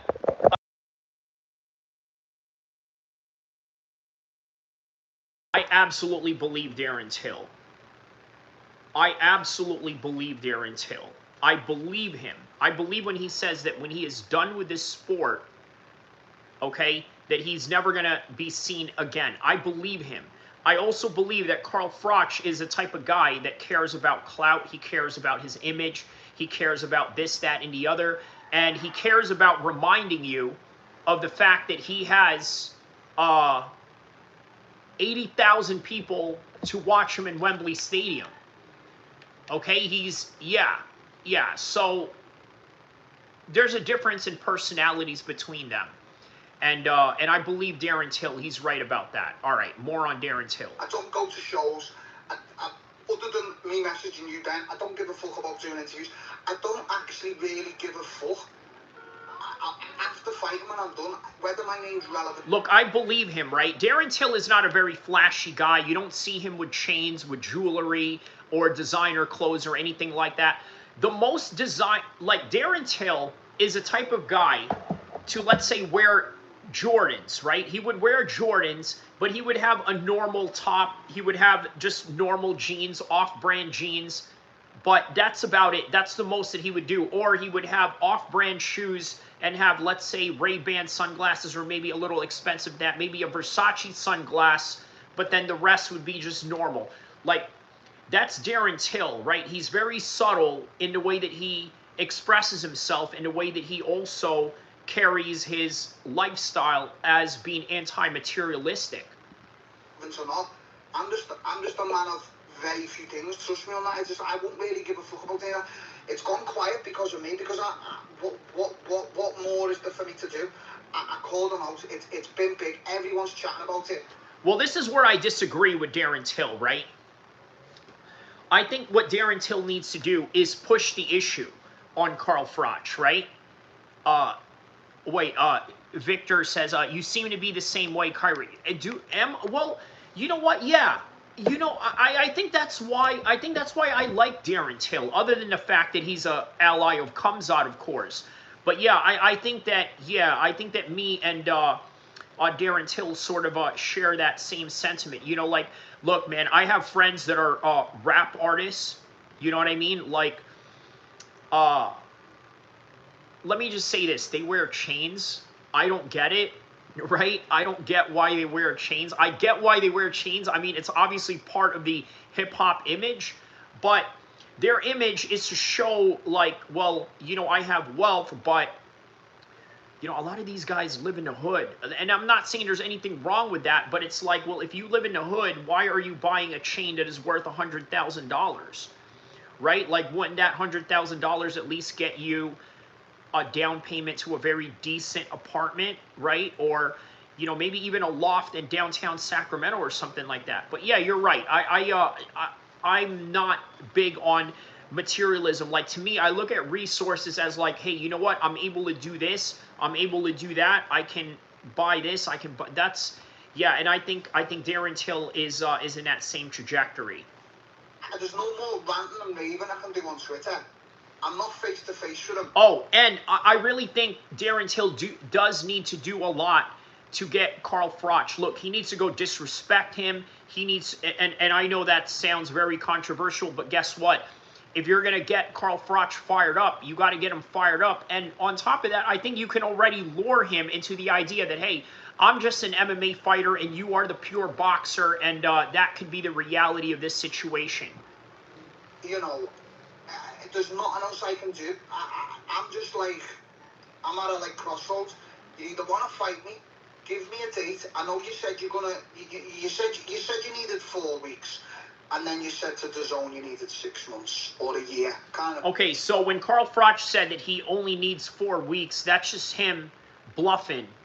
You know what I mean? That's him bluffing. He's just saying that because, yeah, oh yeah, Darren Till. I only need 4 weeks for Darren Till. But in reality, Carl Froch knows this is a hard fight. This is not a Mayweather-McGregor situation. This is not, what else is a boxer versus MMA fighter? Anthony Joshua versus Francis Ngannou situation, or a Tyson Fury versus Francis Ngannou situation. Leandro says you're right on Carl Froch's bluff. Yeah, man, a lot of boxers, shout out to Leandro for that comment, a lot of boxers absolutely bluff, right? Especially when it comes to fighting fighters outside of boxing. Because remember, they have to keep up the honor of being a boxer. You know what I'm saying? Being the boxer that can beat up the MMA fighter. But I've said this before over and over again, right? Not all MMA versus boxing matches in boxing are made equal. Remember Clay Collard. He was a UFC prelims fighter. Next thing you know, during the pandemic, he goes into boxing, fights at a top-ranked shows, and beats up all these other prospects, undefeated prospects that top-rank promotions was trying to prop up. Leandro says it's about their image and status. Correct. Remember, right? Just tell me, because I'll wait for you. I don't mind waiting as long as there's certain aspects in place, like, you know, I get compensated when he does ultimately pull out the fight or stuff like that. So there's not. I'm very easy to work with, Charlie. I don't even read the contract when it's there to be signed. They send me it in a DocuSign and I sign it as quick as I can and whatnot. I don't care. Hold up, listen, Darren. Don't just sign it. Read. Find out what you're going to make out of it, and talk to your lawyers. That's the best advice I could give you. But all right, continue on, my man. You want to make the weights, you want to make the gloves, you want to do all of that. I genuinely, I'm not really too arsed, because when you can fight, you can fight. You don't, all them other small things that Floyd Mayweather brought into the world of boxing has sort of ruined the world sport of boxing a little bit, you know what I mean? Like, the hydration clause and all that. That was him. Obviously, he's one of the greatest heavyweights at skate as well, isn't he? But it's like, I'm not too arsed. You know, when I see Chris Eubank and Conor Benn, more Chris talking, they were at the press and Chris was like about all these obstacles that were getting put in the way. Whether he was until he was, I'm just like, why do all these guys care so much? If Eddie is doing the shenanigans that they say he's doing, why? I'll tell you why, Darren. They care so much because it's called the Princess Boxing Syndrome. The Boxing Princess Syndrome, whatever you want to come first. Yeah, the Boxing Princess Syndrome is the best way to put it, right? Everything that he just mentioned about these clauses that Floyd Mayweather has put, all of this, that, and the other. He's absolutely right about that. It is nothing more than just, yeah, boxing princess business. All right. I get it to have it up on hand, but with me, Charlie, I'm just so easy to work with. So as I say, I'm here and willing. I'm waiting. And I tell you, that's the problem with MMA fighters, is that they're easy to work with, so therefore it's easy to exploit you in the process. And make a date. Let's make the fight. Like, go to Misfits. Give them something they can work with. They know what they're getting from me, Misfits. And that's it. Other than that, Charlie, there's no more to be said than Carl going around people asking for their opinions. And I don't know why he's asking for their opinions, because he'll have already, like, made his mind up anyway. I don't get it.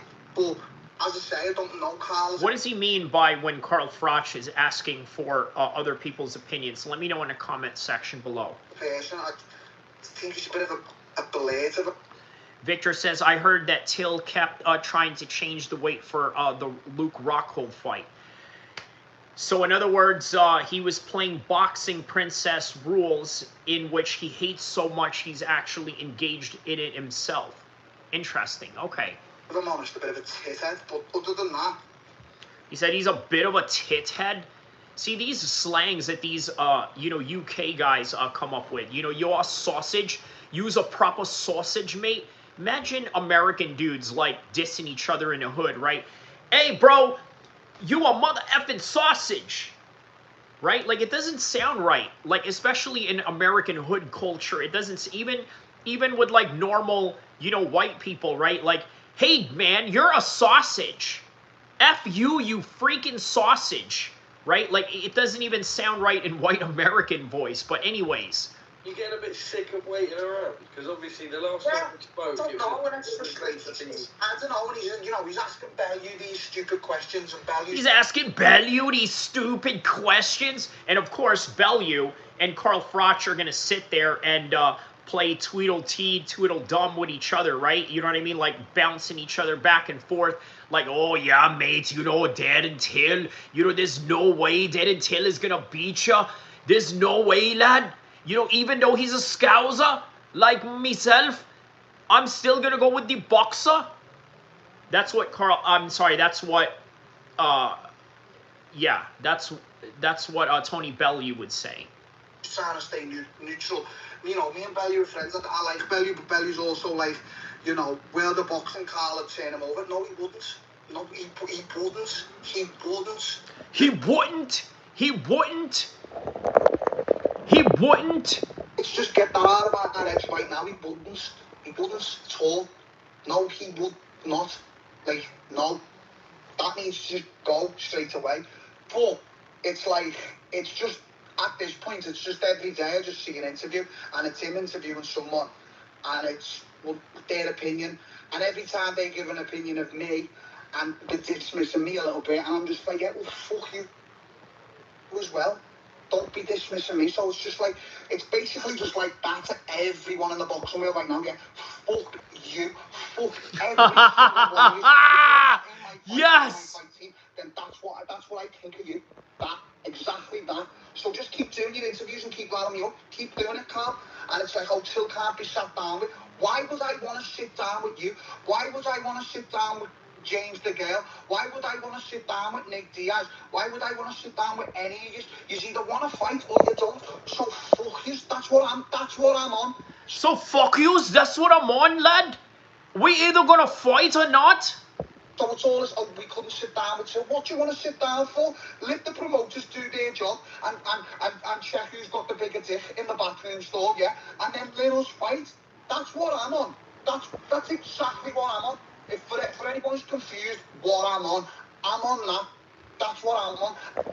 And for those of you that are confused, okay, Darren Till wants all the smoke. And for those of you that are also confused, understand that Scousers don't get knocked out. Okay, now let me say it with my non-American accent, right?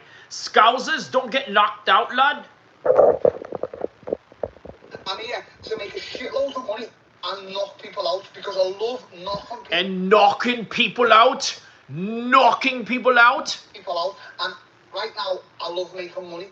That's it, Charlie. There's no more I can say on the matter. There's no more ranting and raving and terrorising these absolute nutties on Twitter. There's none of that more that can be done.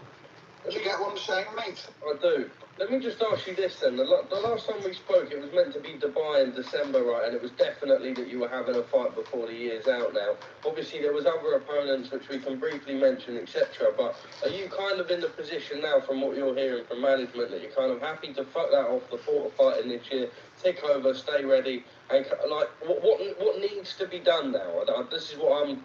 Well, people are even saying I should go back to UFC. Like, do you know what I'm saying? Look, and I was prepared to fight. You know, if Misfits didn't come through, I was prepared to do. I was prepared to do the bare knuckle. I'm 50-50 still on that, you know, it's just not that time right now for that. But as I say, I'm here now, willing and ready. When he says it's not that time right now, what he's saying is that the uncertainty of the sport is going to make me hesitate in comparison to boxing, where there is a bag to be had right there.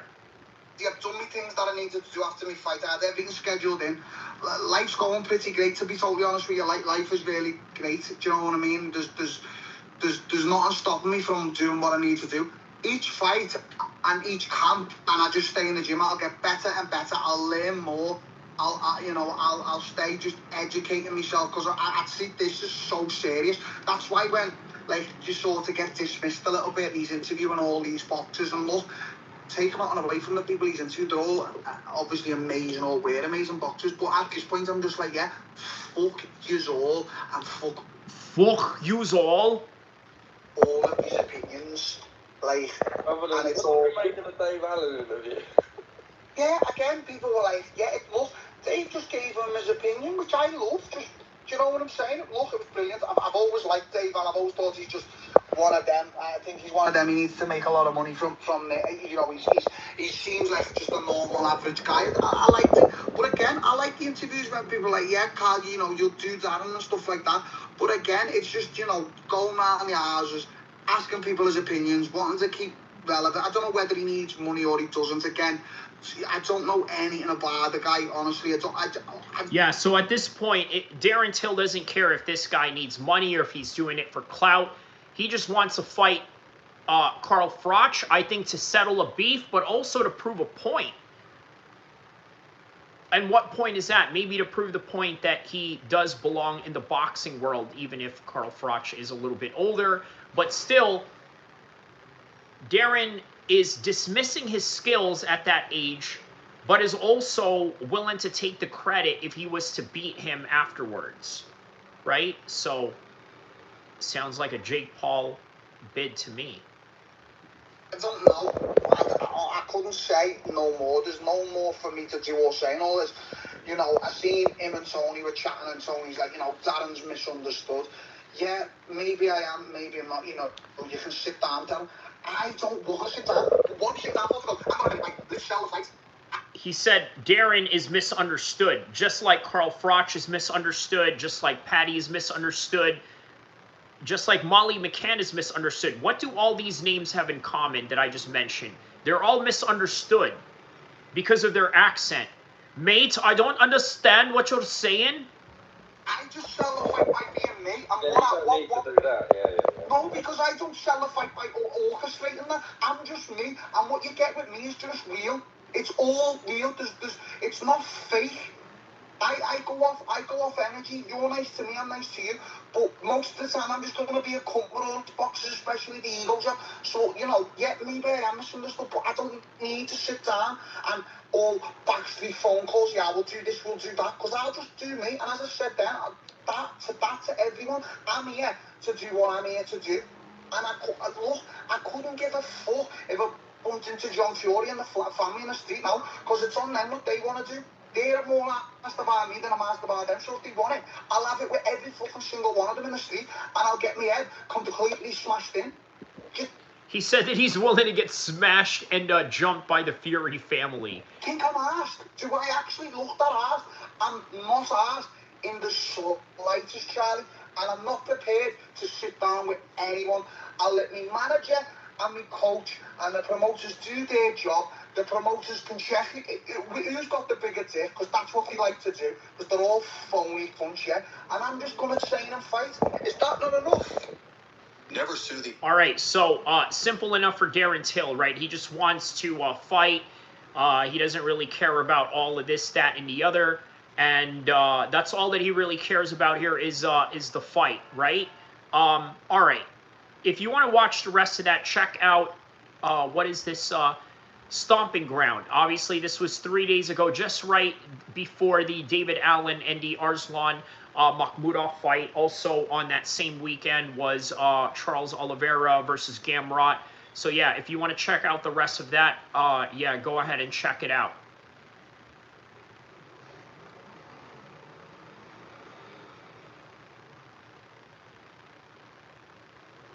All right.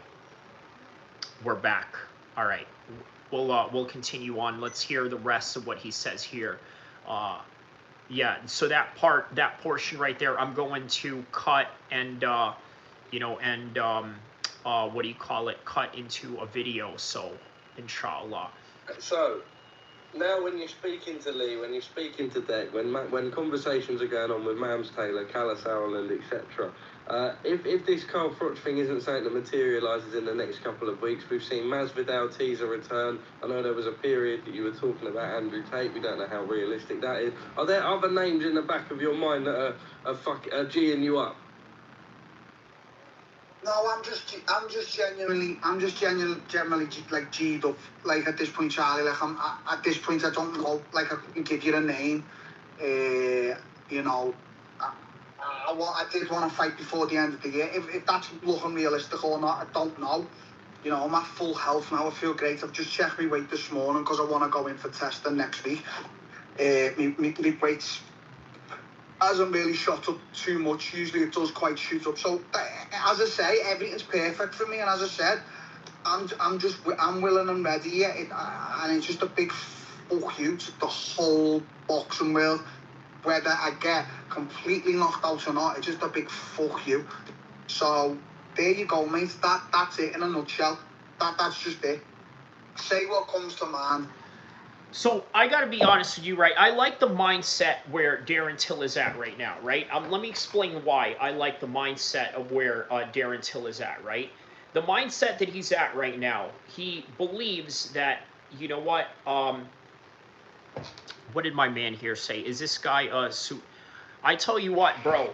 If you met me in person, I guarantee you, I would be a serious threat to you in real life. Okay?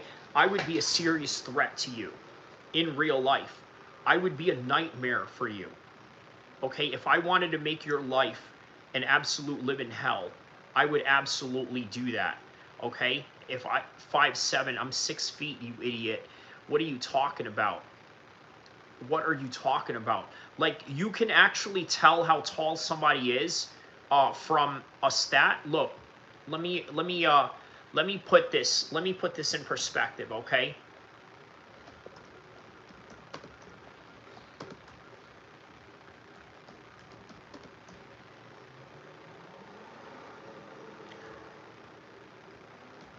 Let me put this in perspective just to kind of debunk this idea that you have about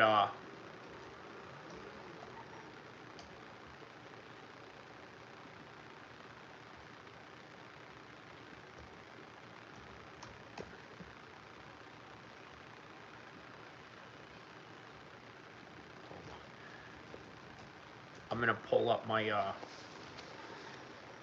my stats right here just to show you I'm not 5'7". Can we get this Temu version of DJ Khaled to? How about we get rid of you for 24 hours? How about that? Talking about, like, how dumb do you have to be to come to my channel, right? I mean, obviously, we all understand that when you're in a YouTube, right, you're obligated to talk, right? Or unless you're, like, doing some other content or something like that, right?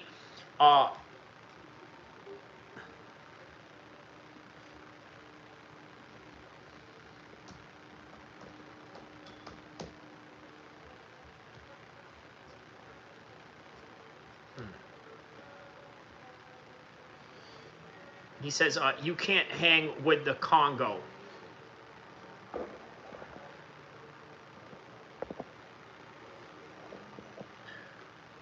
From Turkestan, no. Haters, brother, with the Congo. Man, so you're from the Congo? Like, that's hilarious. What MMA culture do you guys have in the Congo? Please explain to me.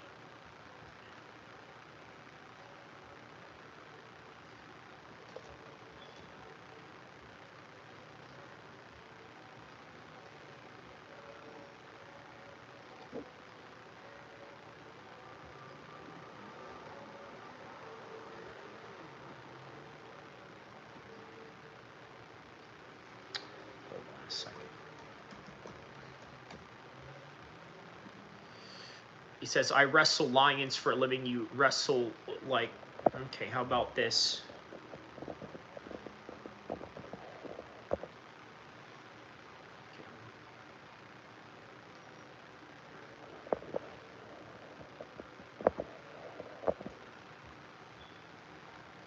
No one really cares about what you think you can do to me, because if you did, you would already come to Sacramento and do that if that's such an important thing for you to do. But on any regard, let's see here.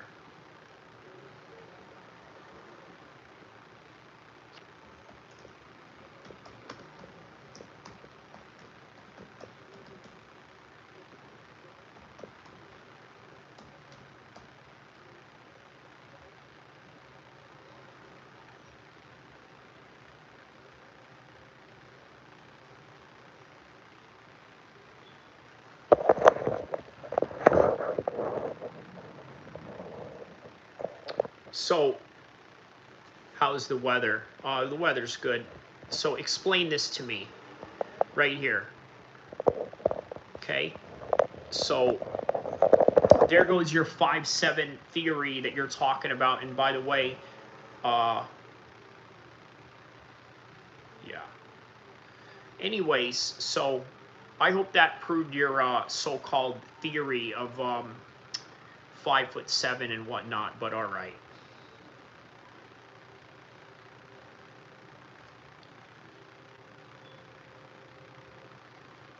Let's see here. Same age here. There you go, man. There you go. All right, let's go back to Darren's Hill. And yeah. I want to ask you one while I've got you about the kind of boxing MMA world as a whole. Dana White's obviously come in. We're hearing about this is for boxing. He wants to have a belt. He wants to abolish the Muhammad Ali Act. Eddie now has said that he... Oh, here we go. The Muhammad Ali Act, and here you go. The conflict between Eddie Hearn and Dana White. Enter MMA. Ariel Helwani suggested that the European space is open. They've both got big egos. They're both promoters. They both know what they're doing. The Muhammad Ali Act stuff has certainly raised some concerns. That's always been something with me with the UFC that I'm a bit like, I don't really know where I stand with. I don't know if it's right. To be honest, when you watch it all unfold at the minute, where are you at? If Eddie wants to go into MMA, I think it would be brilliant, because as a promoter, yeah, he is good, but how would that work? What would be the consensus of it? Like, I don't understand. Like, what would it be? Would it be Matchroom MMA? And then would... I would actually like to see Eddie Hearn go into MMA, right? I would like to see what sort of style he could bring into the world of MMA, right? Like what sort of different, type of production he could bring, or maybe even just different matchups that he could bring about in Matchroom MMA. Would he obviously, like, build fighters from that? Would he get new fighters in, probably try and compete with UFC, which at the moment probably wouldn't be a possibility. I don't know, you're probably speaking in realms that I'm probably not too particularly like educated on. In terms of I am educated, I've been around the sport a long time, but I don't know how that would work. Would he then try and get fighters from like an organisation like Cage Warriors onto Matchroom, or you'd have the PFL and stuff like that. You'd have up and coming fighters, I'm out the loop a bit with MMA. I was quite blunt and honest with him, and I just said, Ed, the thing is, though, the stuff that you're saying about Dana, in that he's reading and promoting and reading stuff off a sheet, that would be the same with you in MMA. There's no real MMA knowledge there. No, there's not. So, again, to my knowledge, what would Eddie have brewing? Yeah, the people they probably just haven't liked Dana coming in after into boxing. For Eddie to move into MMA? Dana coming into boxing. I don't think any, and I don't think good, bad. I don't understand. Concerns from some of the MMA fans, and I'm a big casual Karen, but Karen, fuck me, Darren. But like saying that, look, the product isn't as strong as it could be in the UFC right now. Then you see Dana working with Turkey Al-Sheikh on a boxing product. Are the priorities wrong? Yeah, the UFC has dwindled a little bit. I do feel it has dwindled. The hype isn't there what it was. But again, he made the Canelo Crawford. Canelo Crawford wasn't a fight, it was more of a technical boxing match. Brilliant if you understand boxing. Undercard shite. I don't know. Yeah, Dana being involved in any type of combat sports obviously good. Same for Eddie. But yeah, again, my knowledge, I don't know. And to be honest with you, Charlie, I'm not so up to date in the world of MMA. I don't watch it as much as I used to. I believe him, right? When he says that he doesn't watch MMA the way that he used to, I believe him. I believe him 100%. Because Darren Till is just one of those guys that doesn't seem really that interested in what is going on with current events or what's going on with the current fighters or anything like that. He just seems like not above it all, but just very disinterested. So, like, you know, but the hype doesn't seem to be as it once was. Maybe Dana's attention has shifted a little bit. There's always new rising stars coming through. Like, even now in Liverpool, we've got, you know, a hell of a lot of talent coming through. They all fucking Liverpool's obviously a breeding ground for this shit. Yeah, don't know. I mean, Eddie coming into MMA could be a good thing. Do you know what I mean? He's not daft, Eddie. Let's have it right. He's very clever. But again, does he have the knowledge and the information on how to structure like a good MMA organisation? Because it's fucking hard, Charlie. It's really hard. Like, it is. It's hard. You know, the PFL had a good structure for a while, but that's... Yeah, look, Eddie Hearn coming into MMA would cause him a lot of grief, right? I mean, look, it's hard enough that the UFC monopolized the whole entire game and then you want to put your foot in there. I guess you can kind of create some kind of buzz, some kind of fringe, I'm sorry, not fringe, niche group of fans. Like, for example, you have KSW. That's something that's very big for the European crowd, especially for Poland, and not just Poland, but all of Europe as well. Octagon is a big factor in the world of European MMA. I mean, they're doing stadium shows on top of that, right? And then you got, what else? What else other organizations you got out there? Well, Cage Warriors, they're more of a feeder league for the UFC. And then there's the PFL that is the number 2, right? Think about this. They are the number 2 organization in the world, and they seem like a feeder league or, at best, a regional league. Dwindled a little bit. Bellator obviously went under. Cage Warriors is just your bread and butter. That'll never die. That's a fantastic promotion and organisation. So, yeah, it'd be interesting to see. Eddie's probably sat there wanting to get involved. No. What? Earn another pound note. Does he need another pound note? Do any of us need another pound note? I'd like to say that I do, but again, Charlie, split day to day, don't you? I do, but then even, 2-3 years ago, then, do you know what I mean? Yeah, I don't know, maybe. Do you need to sell your house?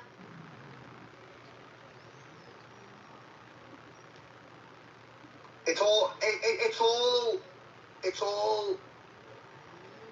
all based around money, innit? Like, money makes the world go round. You can't take a girl out on a date with no money.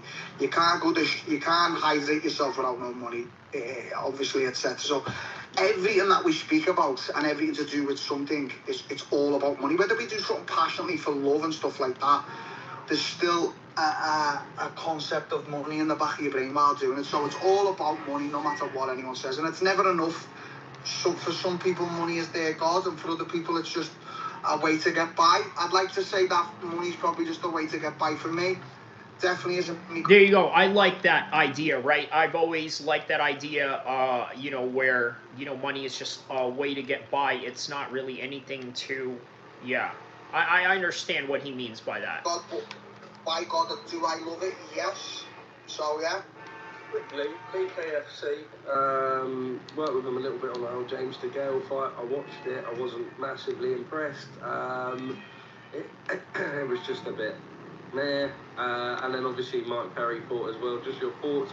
As a product, I find it a bit I struggled with MMA for a long time because I just find it so fucking gruesome. I mean, BKFC is exactly the same. What do you make? As a product, I agree with you. I don't think the product's just there, right? Yeah. As the fight, Mike Perry, Jeremy, yeah, it was fucking brutal to watch. It really was. You know, it was brutal. It's a brutal fucking ass sport. I feel sorry for them after it. You know, the pain must be. But again, if they're making and it's entertaining, you know, it makes sense and stuff like that. I haven't got too much comments on it, to be honest with you. I don't want to comment too much on it. You know what I'm saying? Oh, mate. Lovely talking to you, guys. Where have you been driving during this, by the way? Like just round in circles and that? Basically, yeah. I've got to go into somewhere, so I don't want to just sit outside like, and someone comes out to me. Do you know what I mean? It wouldn't be a Darren Till interview if you weren't driving around. Obviously, I'm always doing something. Just know that. Are you back in the UK? I take it. Yeah, I am. I won't be here for long, though, mate. I'm in Manchester in a couple of weeks, so hopefully I can swing by and see you. Most definitely. Most definitely. Thank you very much. See you later. All right, guys. So we're gonna get to a bonus stream right now. He says, "Why is there an alien in the background speaking?" I think you're talking about. I think you're talking about Darren Till. Is he an alien? What makes Darren Till an alien? By the way, explain that to me. Jihada. That's a very interesting name you have there. Jihada. Okay, very interesting name, to say the least. All right. So we're gonna get to a bonus round in just a second right now. So if you can bear with me, we'll be right back. We'll get in for a bonus round. Okay.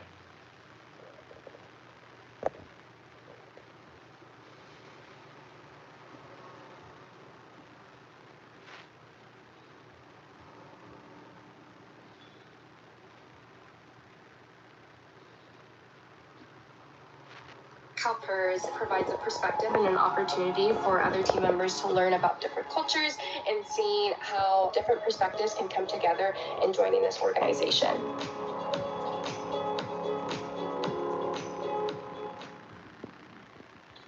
Roger Jackson has now been officially arrested by the LAPD, and we're going to talk about how Psycho Stu snitched on him. Is that true?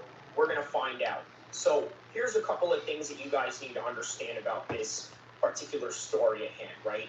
So obviously, Psycho Stu is the victim here, was unconscious for a whole entire month. And by the way, this whole entire story was hot for the entire month. That was until the Charlie Kirk situation. Only a month ago, and this is what we got. Gentlemen, we are going to talk about some real interesting topics because, let's be honest, there is only one interesting topic that is going on in the world of mixed martial arts right now. Not only in the world of mixed martial arts, also in the world of professional wrestling, but not only in the world of professional wrestling, also just basically mainstream news, period. That is what is going on right now. This is mainstream news around the world. And it seems that everybody is searching for justice, right? Because it was horrible to see. Let's be honest about this. Whether you are a supporter of Rampage Jackson, Raja Jackson, or if you have a dog in a fight in terms of racial implications, because that's another thing that is being brought upon this, is a bunch of racial implications that has nothing to do with one or the other, but they're going to use it anyway. But as a result of that, this is what you have. You have a situation where you have a son of a famous MMA legend, and the world is angry at him because they are seeking retribution and justice for something that was done wrong to a person. And look, many people are wondering what took so long to get this arrest. And once again, there's a multitude of reasons. Number one, the LAPD, they have to get witnesses together. They have to make sure that all the stories corroborate. There was an extensive investigative process that they had to go through. But guess what? This was in a news cycle for a whole entire weeks and weeks on out until this happened 1 month ago.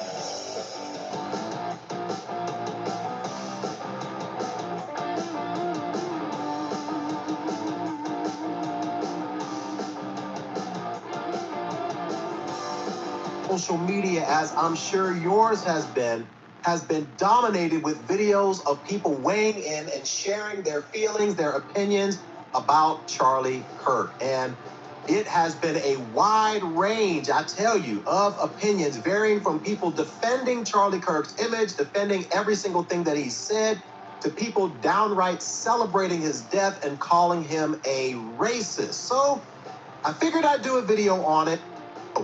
If you clicked on this video hoping that I would play all of these clips of isolated sound bites of what Charlie Kirk had said, giving evidence that he was a racist, then you'll probably be sadly disappointed.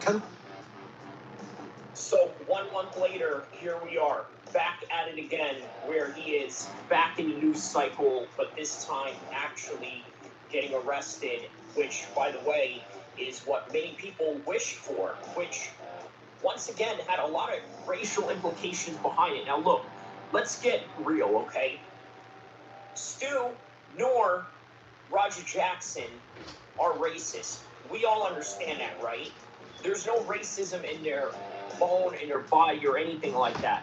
That also goes for Charlie Kirk as well, right? Although one can argue, some can say otherwise, some will defend, some will offend, some will do something in between and be a centrist. All of that, right?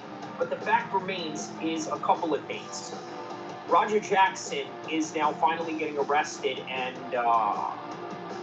we don't know what's going to happen out of this. Psycho Stu is in a very bad state right now. Now, was it him that snitched on Roger Jackson? We don't know. But rest assured, Psycho Stu is barely talking right now, right? Barely coherent. Barely has his head there. But who knows where this is going to go. Some breaking news right here. A little bit of some breaking news. Okay, so Roger Jackson has finally been arrested. But if you look up and down, right, there's bailed out. There's a whole bunch of these stories of him being bailed out after getting arrested. There's Doug Mallow right there, the Scaling Up podcast. Shout out to them. They do some very interesting content, by the way, in which they go after predators, right? Very similar to Chris Hansen, something that Vitaly did, something that a whole bunch of these other YouTubers have done, right? So, all right, arrested and now out on bail as a result of that, and it's all right here, right? I believe there is exclusive footage of Roger Jackson getting arrested. Let's get to that right now. Let's get to that footage of Roger Jackson getting arrested. Let's see how this is. All right, so here we are, what I believe to be the apartment of Roger Jackson, being escorted by the police. All right, so there it is, right there. He's got his jacket on him. And that is that right there.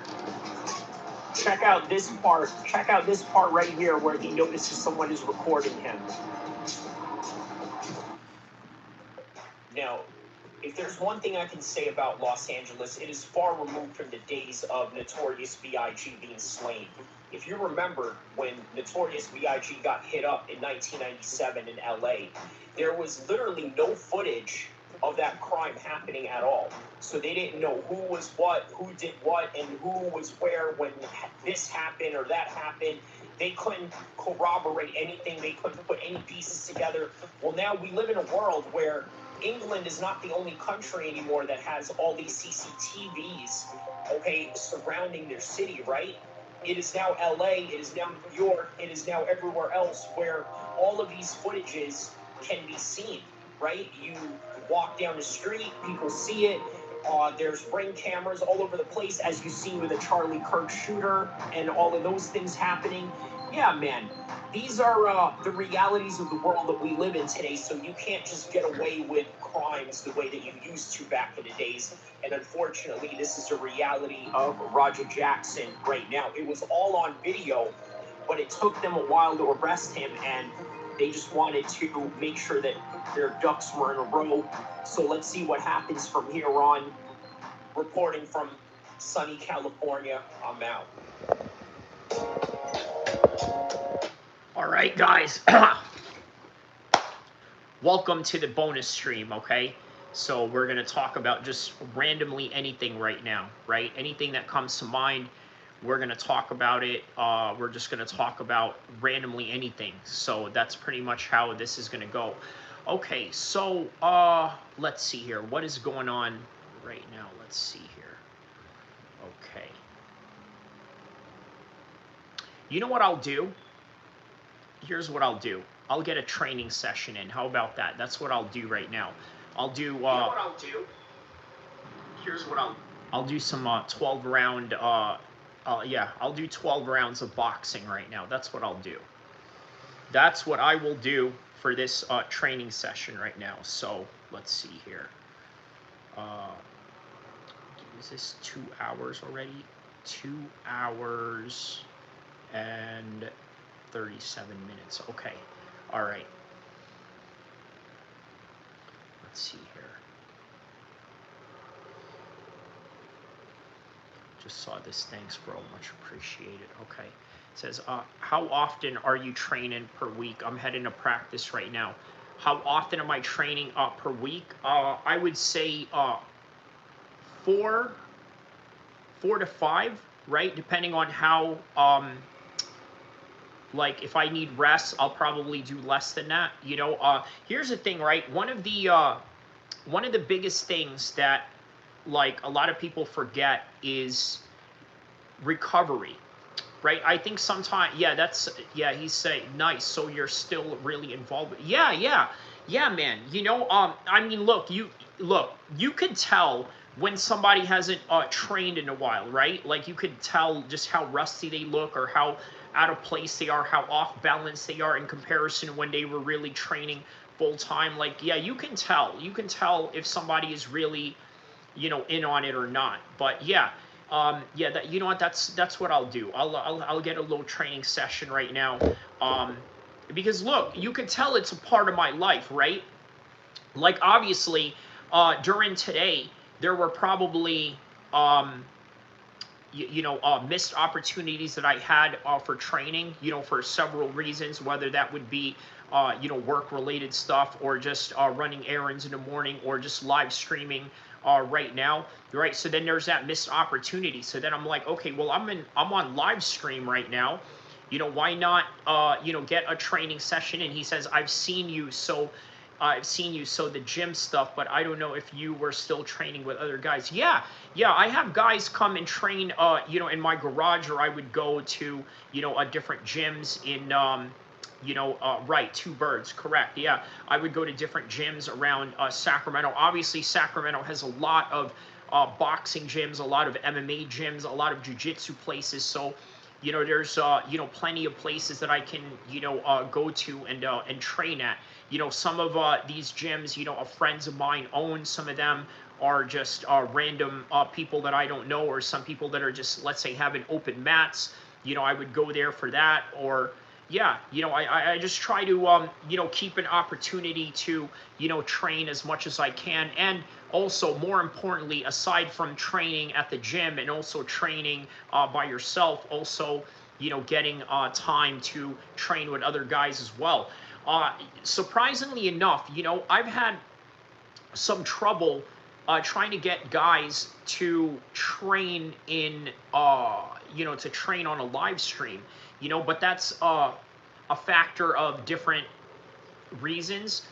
Some of those reasons is just based on the fact that, some guys, don't like to have their training sessions out there. And I guess, at that certain instance, you can kind of respect that. I can kind of understand it.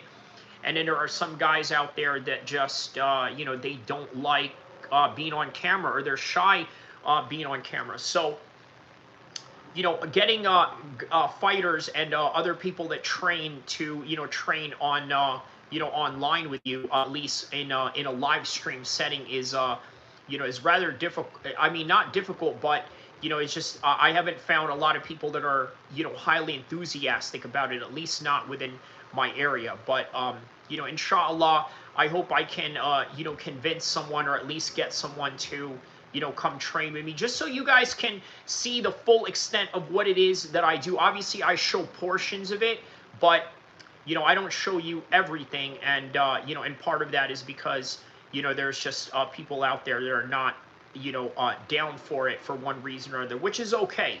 Which is okay, which is no problem. Well, all right, we're going to get to the bonus stream. We're going to get to a training session within this bonus stream, and then, yeah, man, and then we'll get it cracking right now. So, yeah, just please excuse me for a second before I get this cracking with you guys. And, yeah, we'll get to the bonus stream. And then after the training session, who knows, maybe we'll, you know, have a chat or two about it. So, all right, here we go.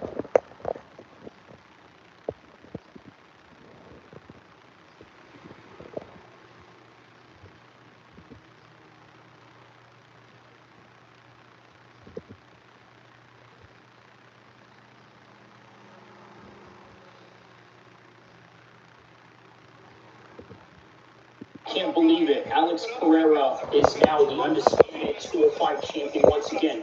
Overhand right over Ankalaev. Next thing you know, he's down on the ground, hitting him with 12 to 6 point elbows, and it was all over from there. Now, Alex Pereira is now the champion. The UFC is happy that he is world champion.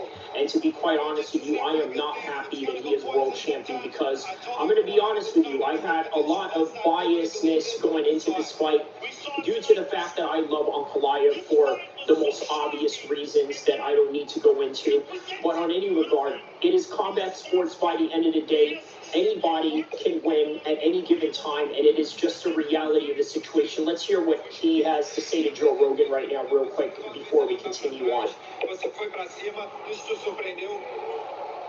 Não me surpreendeu, eu tinha isso desde a primeira luta. Mas eu falei pra todo mundo, eu não sou de dar desculpas, mas eu não estava bem. Hoje eu estou bem, eu provei pra todo mundo. It did surprise me. I saw that in the first fight. It didn't surprise him. Excuses, but I've been saying I wasn't well that night, but tonight I'm very well. Okay. So that's the other factor going into this, right? He said that he wasn't well the first time. You know what, man? A lot of fighters make these types of excuses every time, right? This time around, it's very difficult to deny Alex Pereira of that. Due to this performance, how can you deny the fact that he was actually really hurt last time? Look, a lot of guys make all types of excuses. Conor McGregor said something to the effect that his toe was like a balloon when him and Khabib were fighting. And by the way, that's coming up in a couple of days of its anniversary. Either way, a lot of people looked at that as an excuse, right? Manny Pacquiao mentioned he had a shoulder injury when he fought Floyd Mayweather, taken away from Floyd Mayweather's win. Well, Alex Pereira said in the last fight he had a broken hand. You know what? It made a difference this time. You want to know why it made a difference? Because at first I thought, you know what? It wasn't his foot that was broken. So therefore, whatever footwork we saw out of that fight, it's the same thing that we're going to see out of this one. The only difference is that him having a broken hand is really detrimental to his knockout power. And this time he proved exactly why that is. Ladies and gentlemen, the undisputed light heavyweight champion of the world,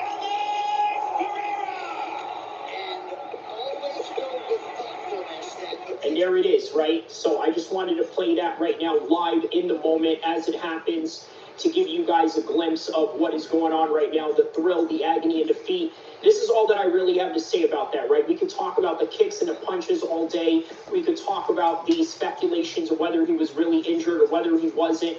The fact of the matter is, here's what you have to learn about combat sports, right? It is ups and downs, thrills and agonies and defeats and everything in between. So as much as he's doing his Andrew Tate dance celebration right now, okay, other nights he was laid out, knocked out cold by Izzy, and, well, defeated by Ankalaev for 5 rounds. Tonight, it's a little bit different. It is him that is the victor. It is him that is now the 2-time undisputed 205 champion and potentially now the face of the UFC. Right? How can you deny that, right? He has the marketability, he has the likability, whether I like it or not. A lot of people love the whole Shama thing. A lot of people love the content that he does with Nina Drama, this, that, and the other. I tend to not like it. I personally think that I would rather see fighters look as stoic as humanly possible. Look at this. Now he's right there with Mark Zuckerberg, dapping it up with Mark Zuckerberg. Okay, that's fine. Mark Zuckerberg is one thing, but then collaborating with Nina Drama and all this other foolish stuff that they have going on, I'm just not down with that whatsoever. But to each its own. He deserves his victory, and to the victory is how they write the history, to how they deem fit. And if he deems fit that this is how he wants to celebrate and how he wants to go out and how he wants to present himself, let him do so, because he is the winner. But by the end of the day, you know, there are winners and losers in the octagon, and by the end of the day, you still have to go home to your family, no matter what it is that you believe or no matter what it is that you stand on. But on any regard, that is Alex Pereira with this win right now. What does Jiri have to say? I will find a way for Alex in the third match. What would be different this time around? You know, as you saw the fight, there was a pressure. There was a pressure from Alex. And in this my last fight with Khalil, I really understand I need the pressure from an opponent, from myself. And in that case, I'm working the best. I'm doing the best. So I just need to accept who I am and just go through every time. And so basically, what he's talking about right now is his fight tonight with Khalil Roundtree. By the way, Merab got a win, 5-round decision against Corey Sanhagen, nothing that we didn't expect. That was exactly how we would have drawn it up. So what Yuri is talking about is simply this. He wants to go in there, impose his will, fight a firefight, create chaos the way that he did against Khalil Roundtree, because Khalil Roundtree is a very methodical fighter, very conventional Muay Thai fighter. Whereas with Jiri, he's also a very technical fighter, but technical in a sense where, you know what, he is unconventional and he is very difficult to read. So as such, of being difficult to read, he had to create something different when two methodical guys are having a chess match at each other. What did he do? He created the chaos, and throughout the chaos, he came out of the fire as the more durable guy between the two, and created an advantage for himself to win this fight. Now he is the #1 contender. Merab is still champion, and Alex Pereira is now once again the undisputed 205 champion of the world. That is all that I have for this one. Don't forget to like and subscribe. I will see you in the next one, inshallah. All right, y'all. Let's get to the bonus stream. I'm almost ready to get this thing cracking on the what do you call it? Get this thing cracking on the bag. We're gonna do a 12-round session for boxing. So yeah, that's what we're gonna do. We're gonna do a 12-round boxing session. I figured, why not? You know what? A lot of MMA streamers out there, you know, they don't work. I mean, look, even in private, right? You know, even in private, they don't go out there and they don't go out there and train. I highly doubt MMA Guru puts in, you know, 3 to 5 times a week of MMA training, let alone, you know, having to do all the other conditioning stuff. You know, I get it. Granted, it's not what he does, but you're an MMA content creator, right? You know, you have to make it believable to people that you are a badass, right? Like, let's be honest, right? Like, I get that you don't have to be a super athlete or a fighter to talk about fighting, but man, it helps. It helps if you talk about it and you actually train it, right? Like there's a level of what do you call it? There's a level of respect that I think you can earn from people as a result of that. So, all right, man. We're going to get everything situated and set up right here. It's a little bit rainy outside right now, so I don't think I'm really going to open my garage for this one. So this is going to be a closed garage circuit that we're going to have going on right now, right? 12 rounds of boxing, and yeah, man, we're going to do the dang thing as a result of it. So, all right, let me just set everything up here for a second.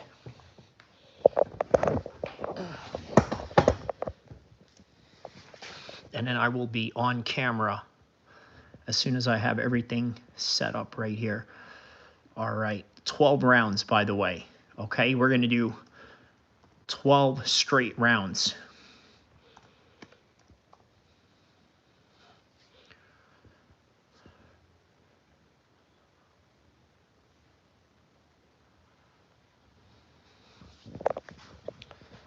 Okay.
All right, and today we're going to go with the blue gloves, okay?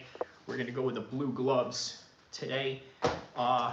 So from what it looks like, we are going to start once this is in the third hour of this live stream, okay? So hour number 3 is going to be the boxing session right here. So I'm going to do a little stretch first, you know, because you know, when you're an old man, you know what I mean? You have to stretch. I mean, you have to stretch, period, even if you're a young man, right? Hold on a second here. Okay, so third hour.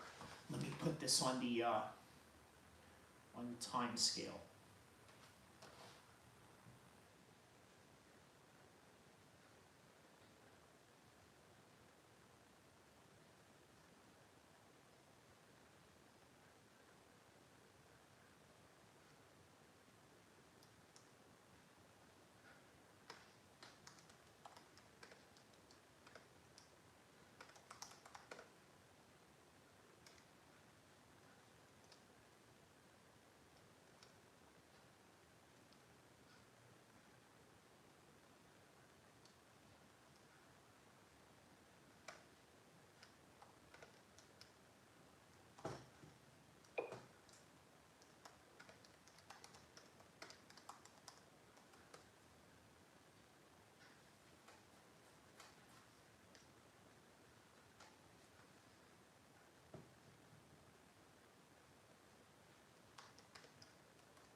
you sexually abused by staff, guards, or other adults in a juvenile detention center? Many victims have already received up to $580,000.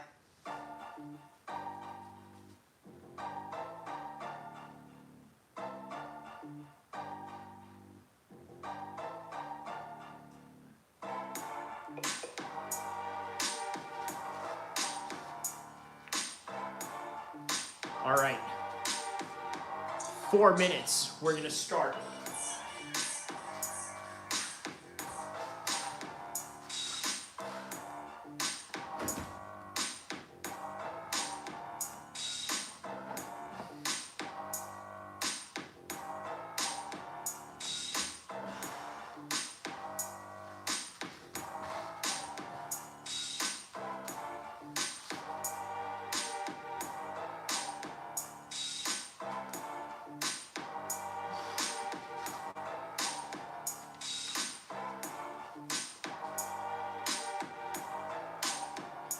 Forever to get warmed up. Yeah, man.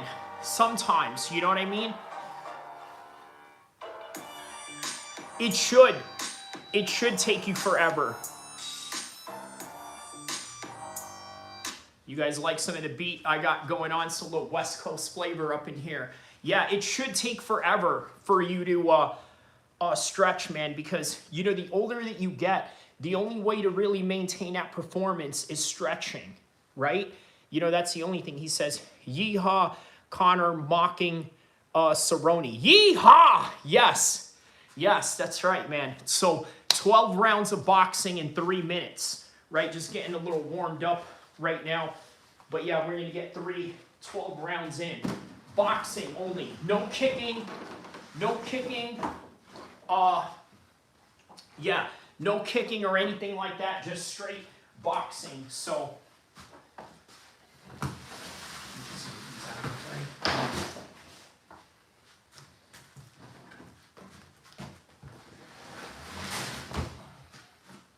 All right, clear up some space here.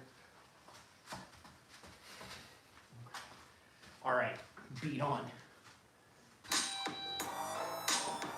Well, how many minutes we got now? Okay, less than 3 minutes. We're going to start. He says, Wahhabi Abu Dhabi. Wahhabi Abu Dhabi.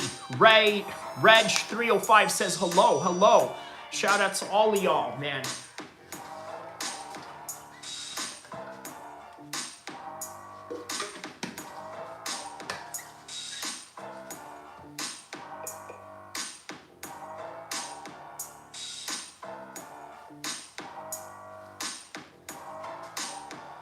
Hey, shout outs to DGP Beats. He says Michael Kai White. Haha. What do we got now? Less than 2 minutes.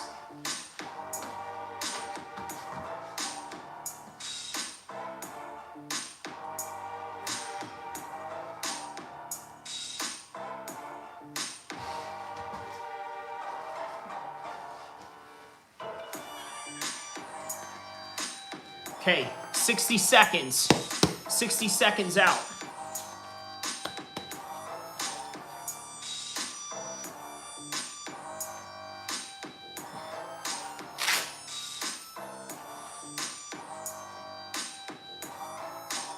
You know what? Leave this one real quick before I...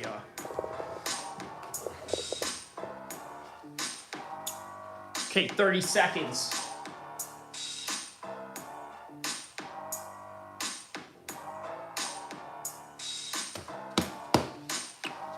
$20 seconds.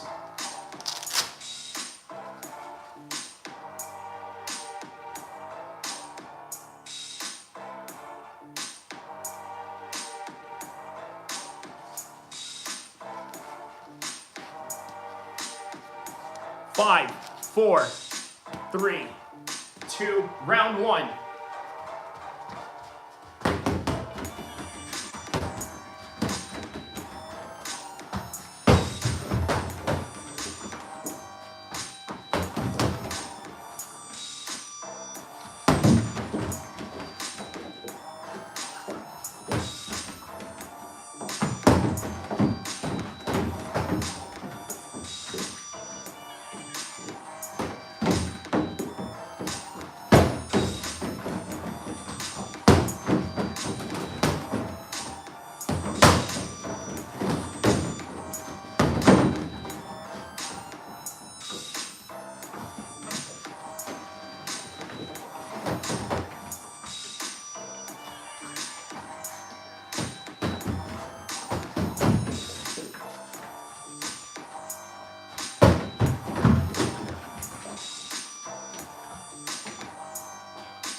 presents clean messes like a champ.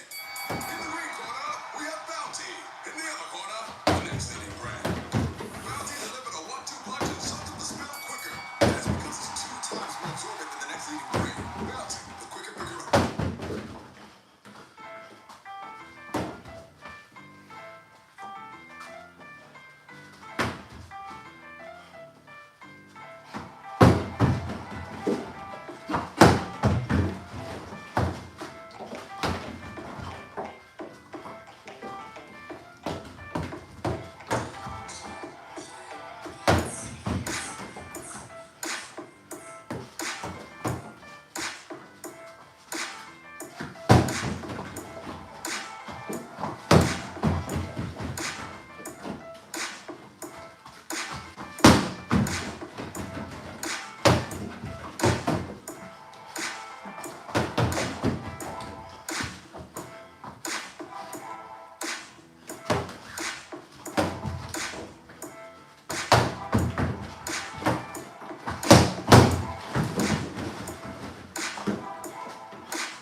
Who's style? Prince.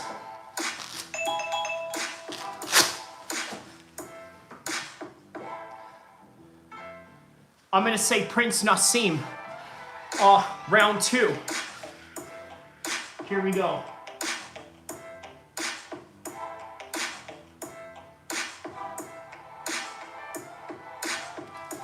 Round 2.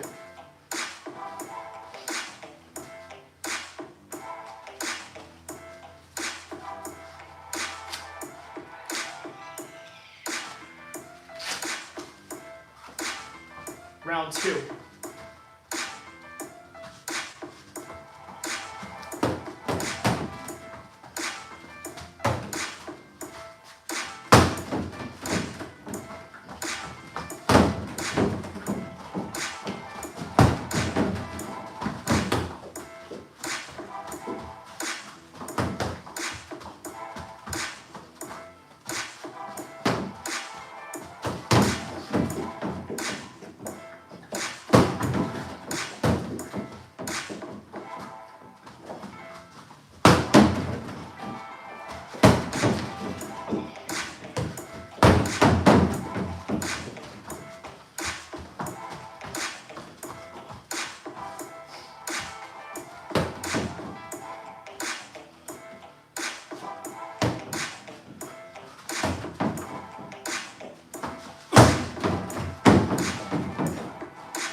Yo, the Prince Nassim style, yeah.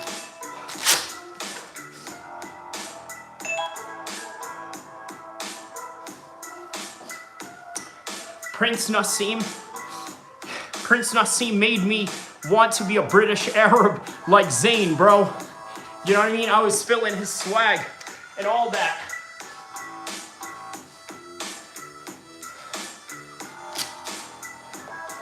All right, let's go. Round number 3.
This message is brought to you by Apple Card.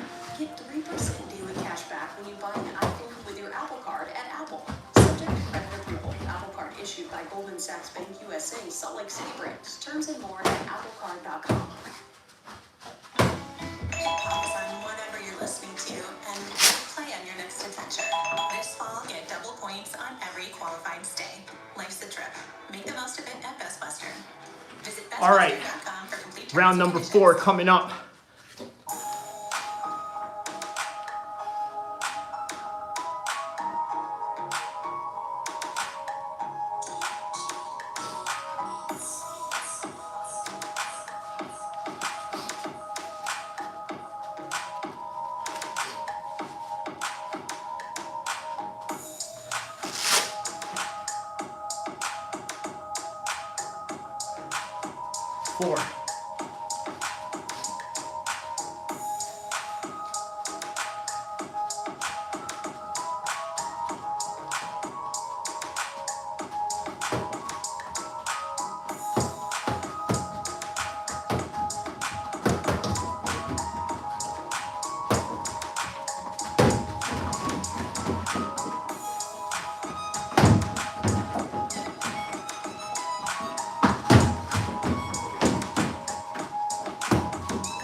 Round number 5 coming up.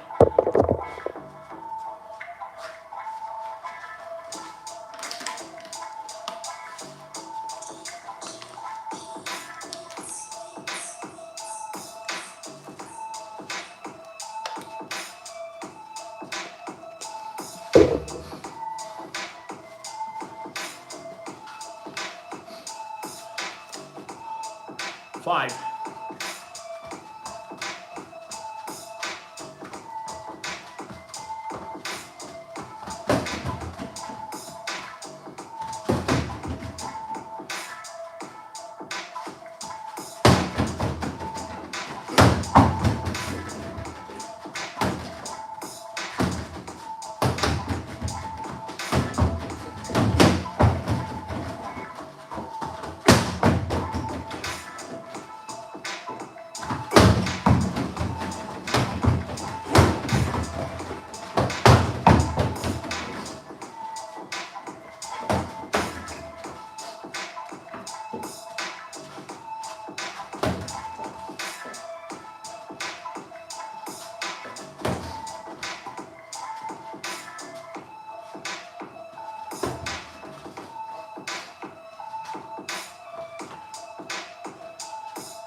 Round 6.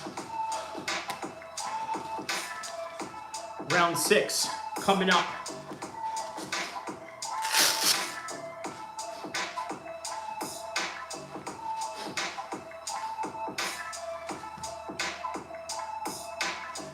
Round 6, here we go.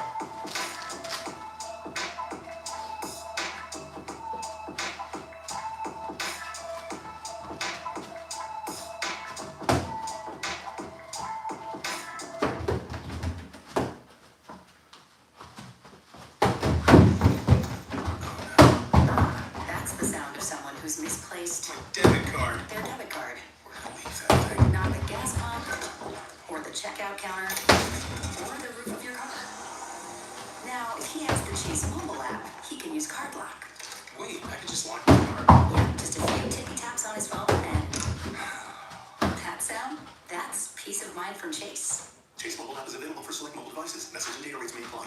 Chase Bank N.A., member of FDIC.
days in San Fernando, or a dreamy drive down the Blue Ridge Parkway in the fall?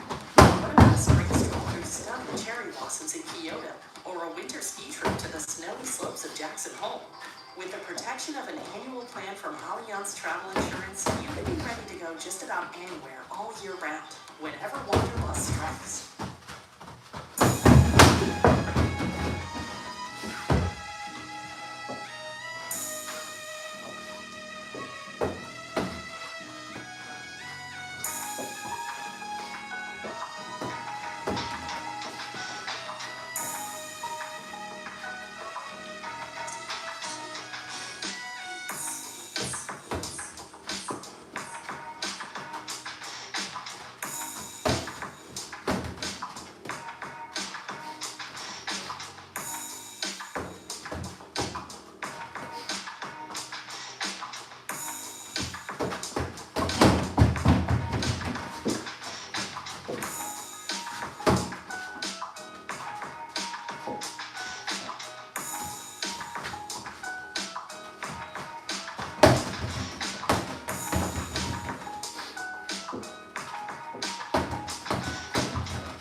Round number 8.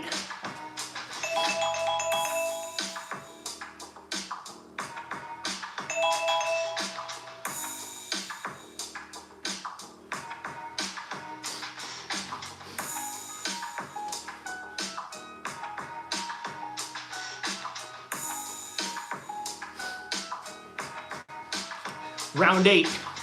Round 8. Coming up.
Okay, round number 9 coming up.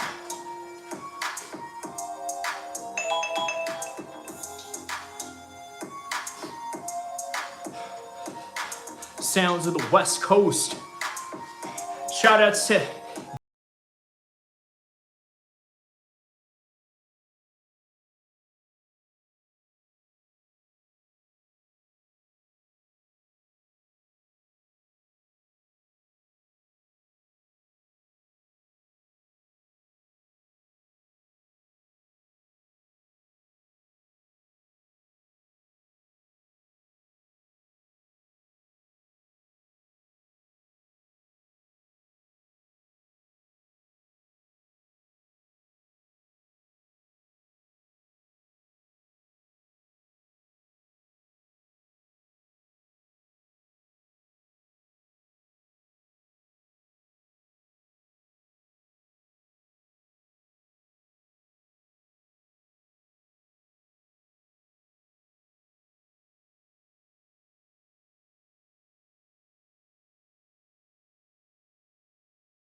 When too much work bogs you down, Asana helps you handle it. AI makes it easy to hand off routine tasks and stay focused on important work. That's how work gets handled. Visit us at asana.com. Bounty presents clean messes like a champ. In the ring corner, we have Bounty. In the other corner, the next leading brand. Bounty delivers a 1-2 punch and sums up the spill quicker. That's because it's 2 times more absorbent than the next leading brand. Bounty, the quicker picker-upper.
Springsteen, delivery from nowhere.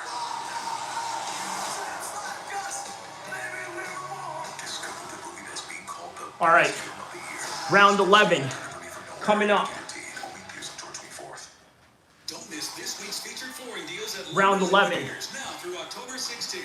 Laminate flooring as low as 59 cents a square foot. Bellawood 8.5-inch pre-finished white oak for $4.99 a square foot. Hurry, ends October 16th. LumberLiquidators.com.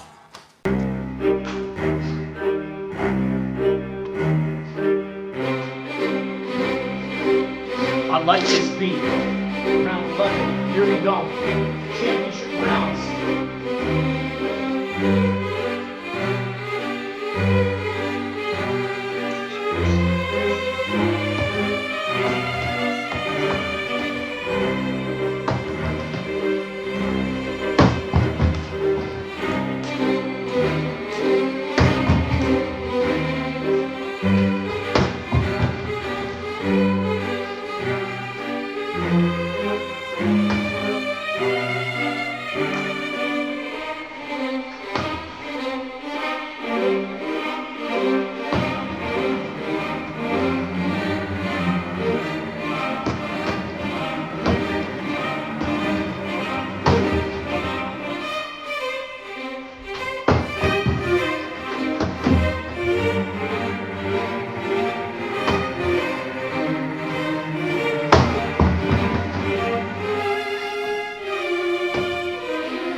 Round 12.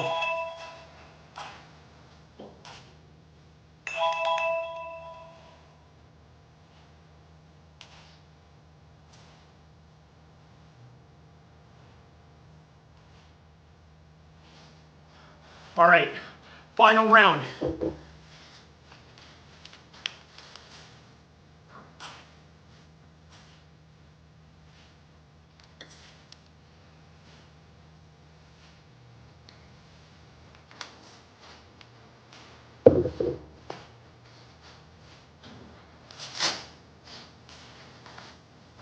All right, 12 and final round.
Is it going on?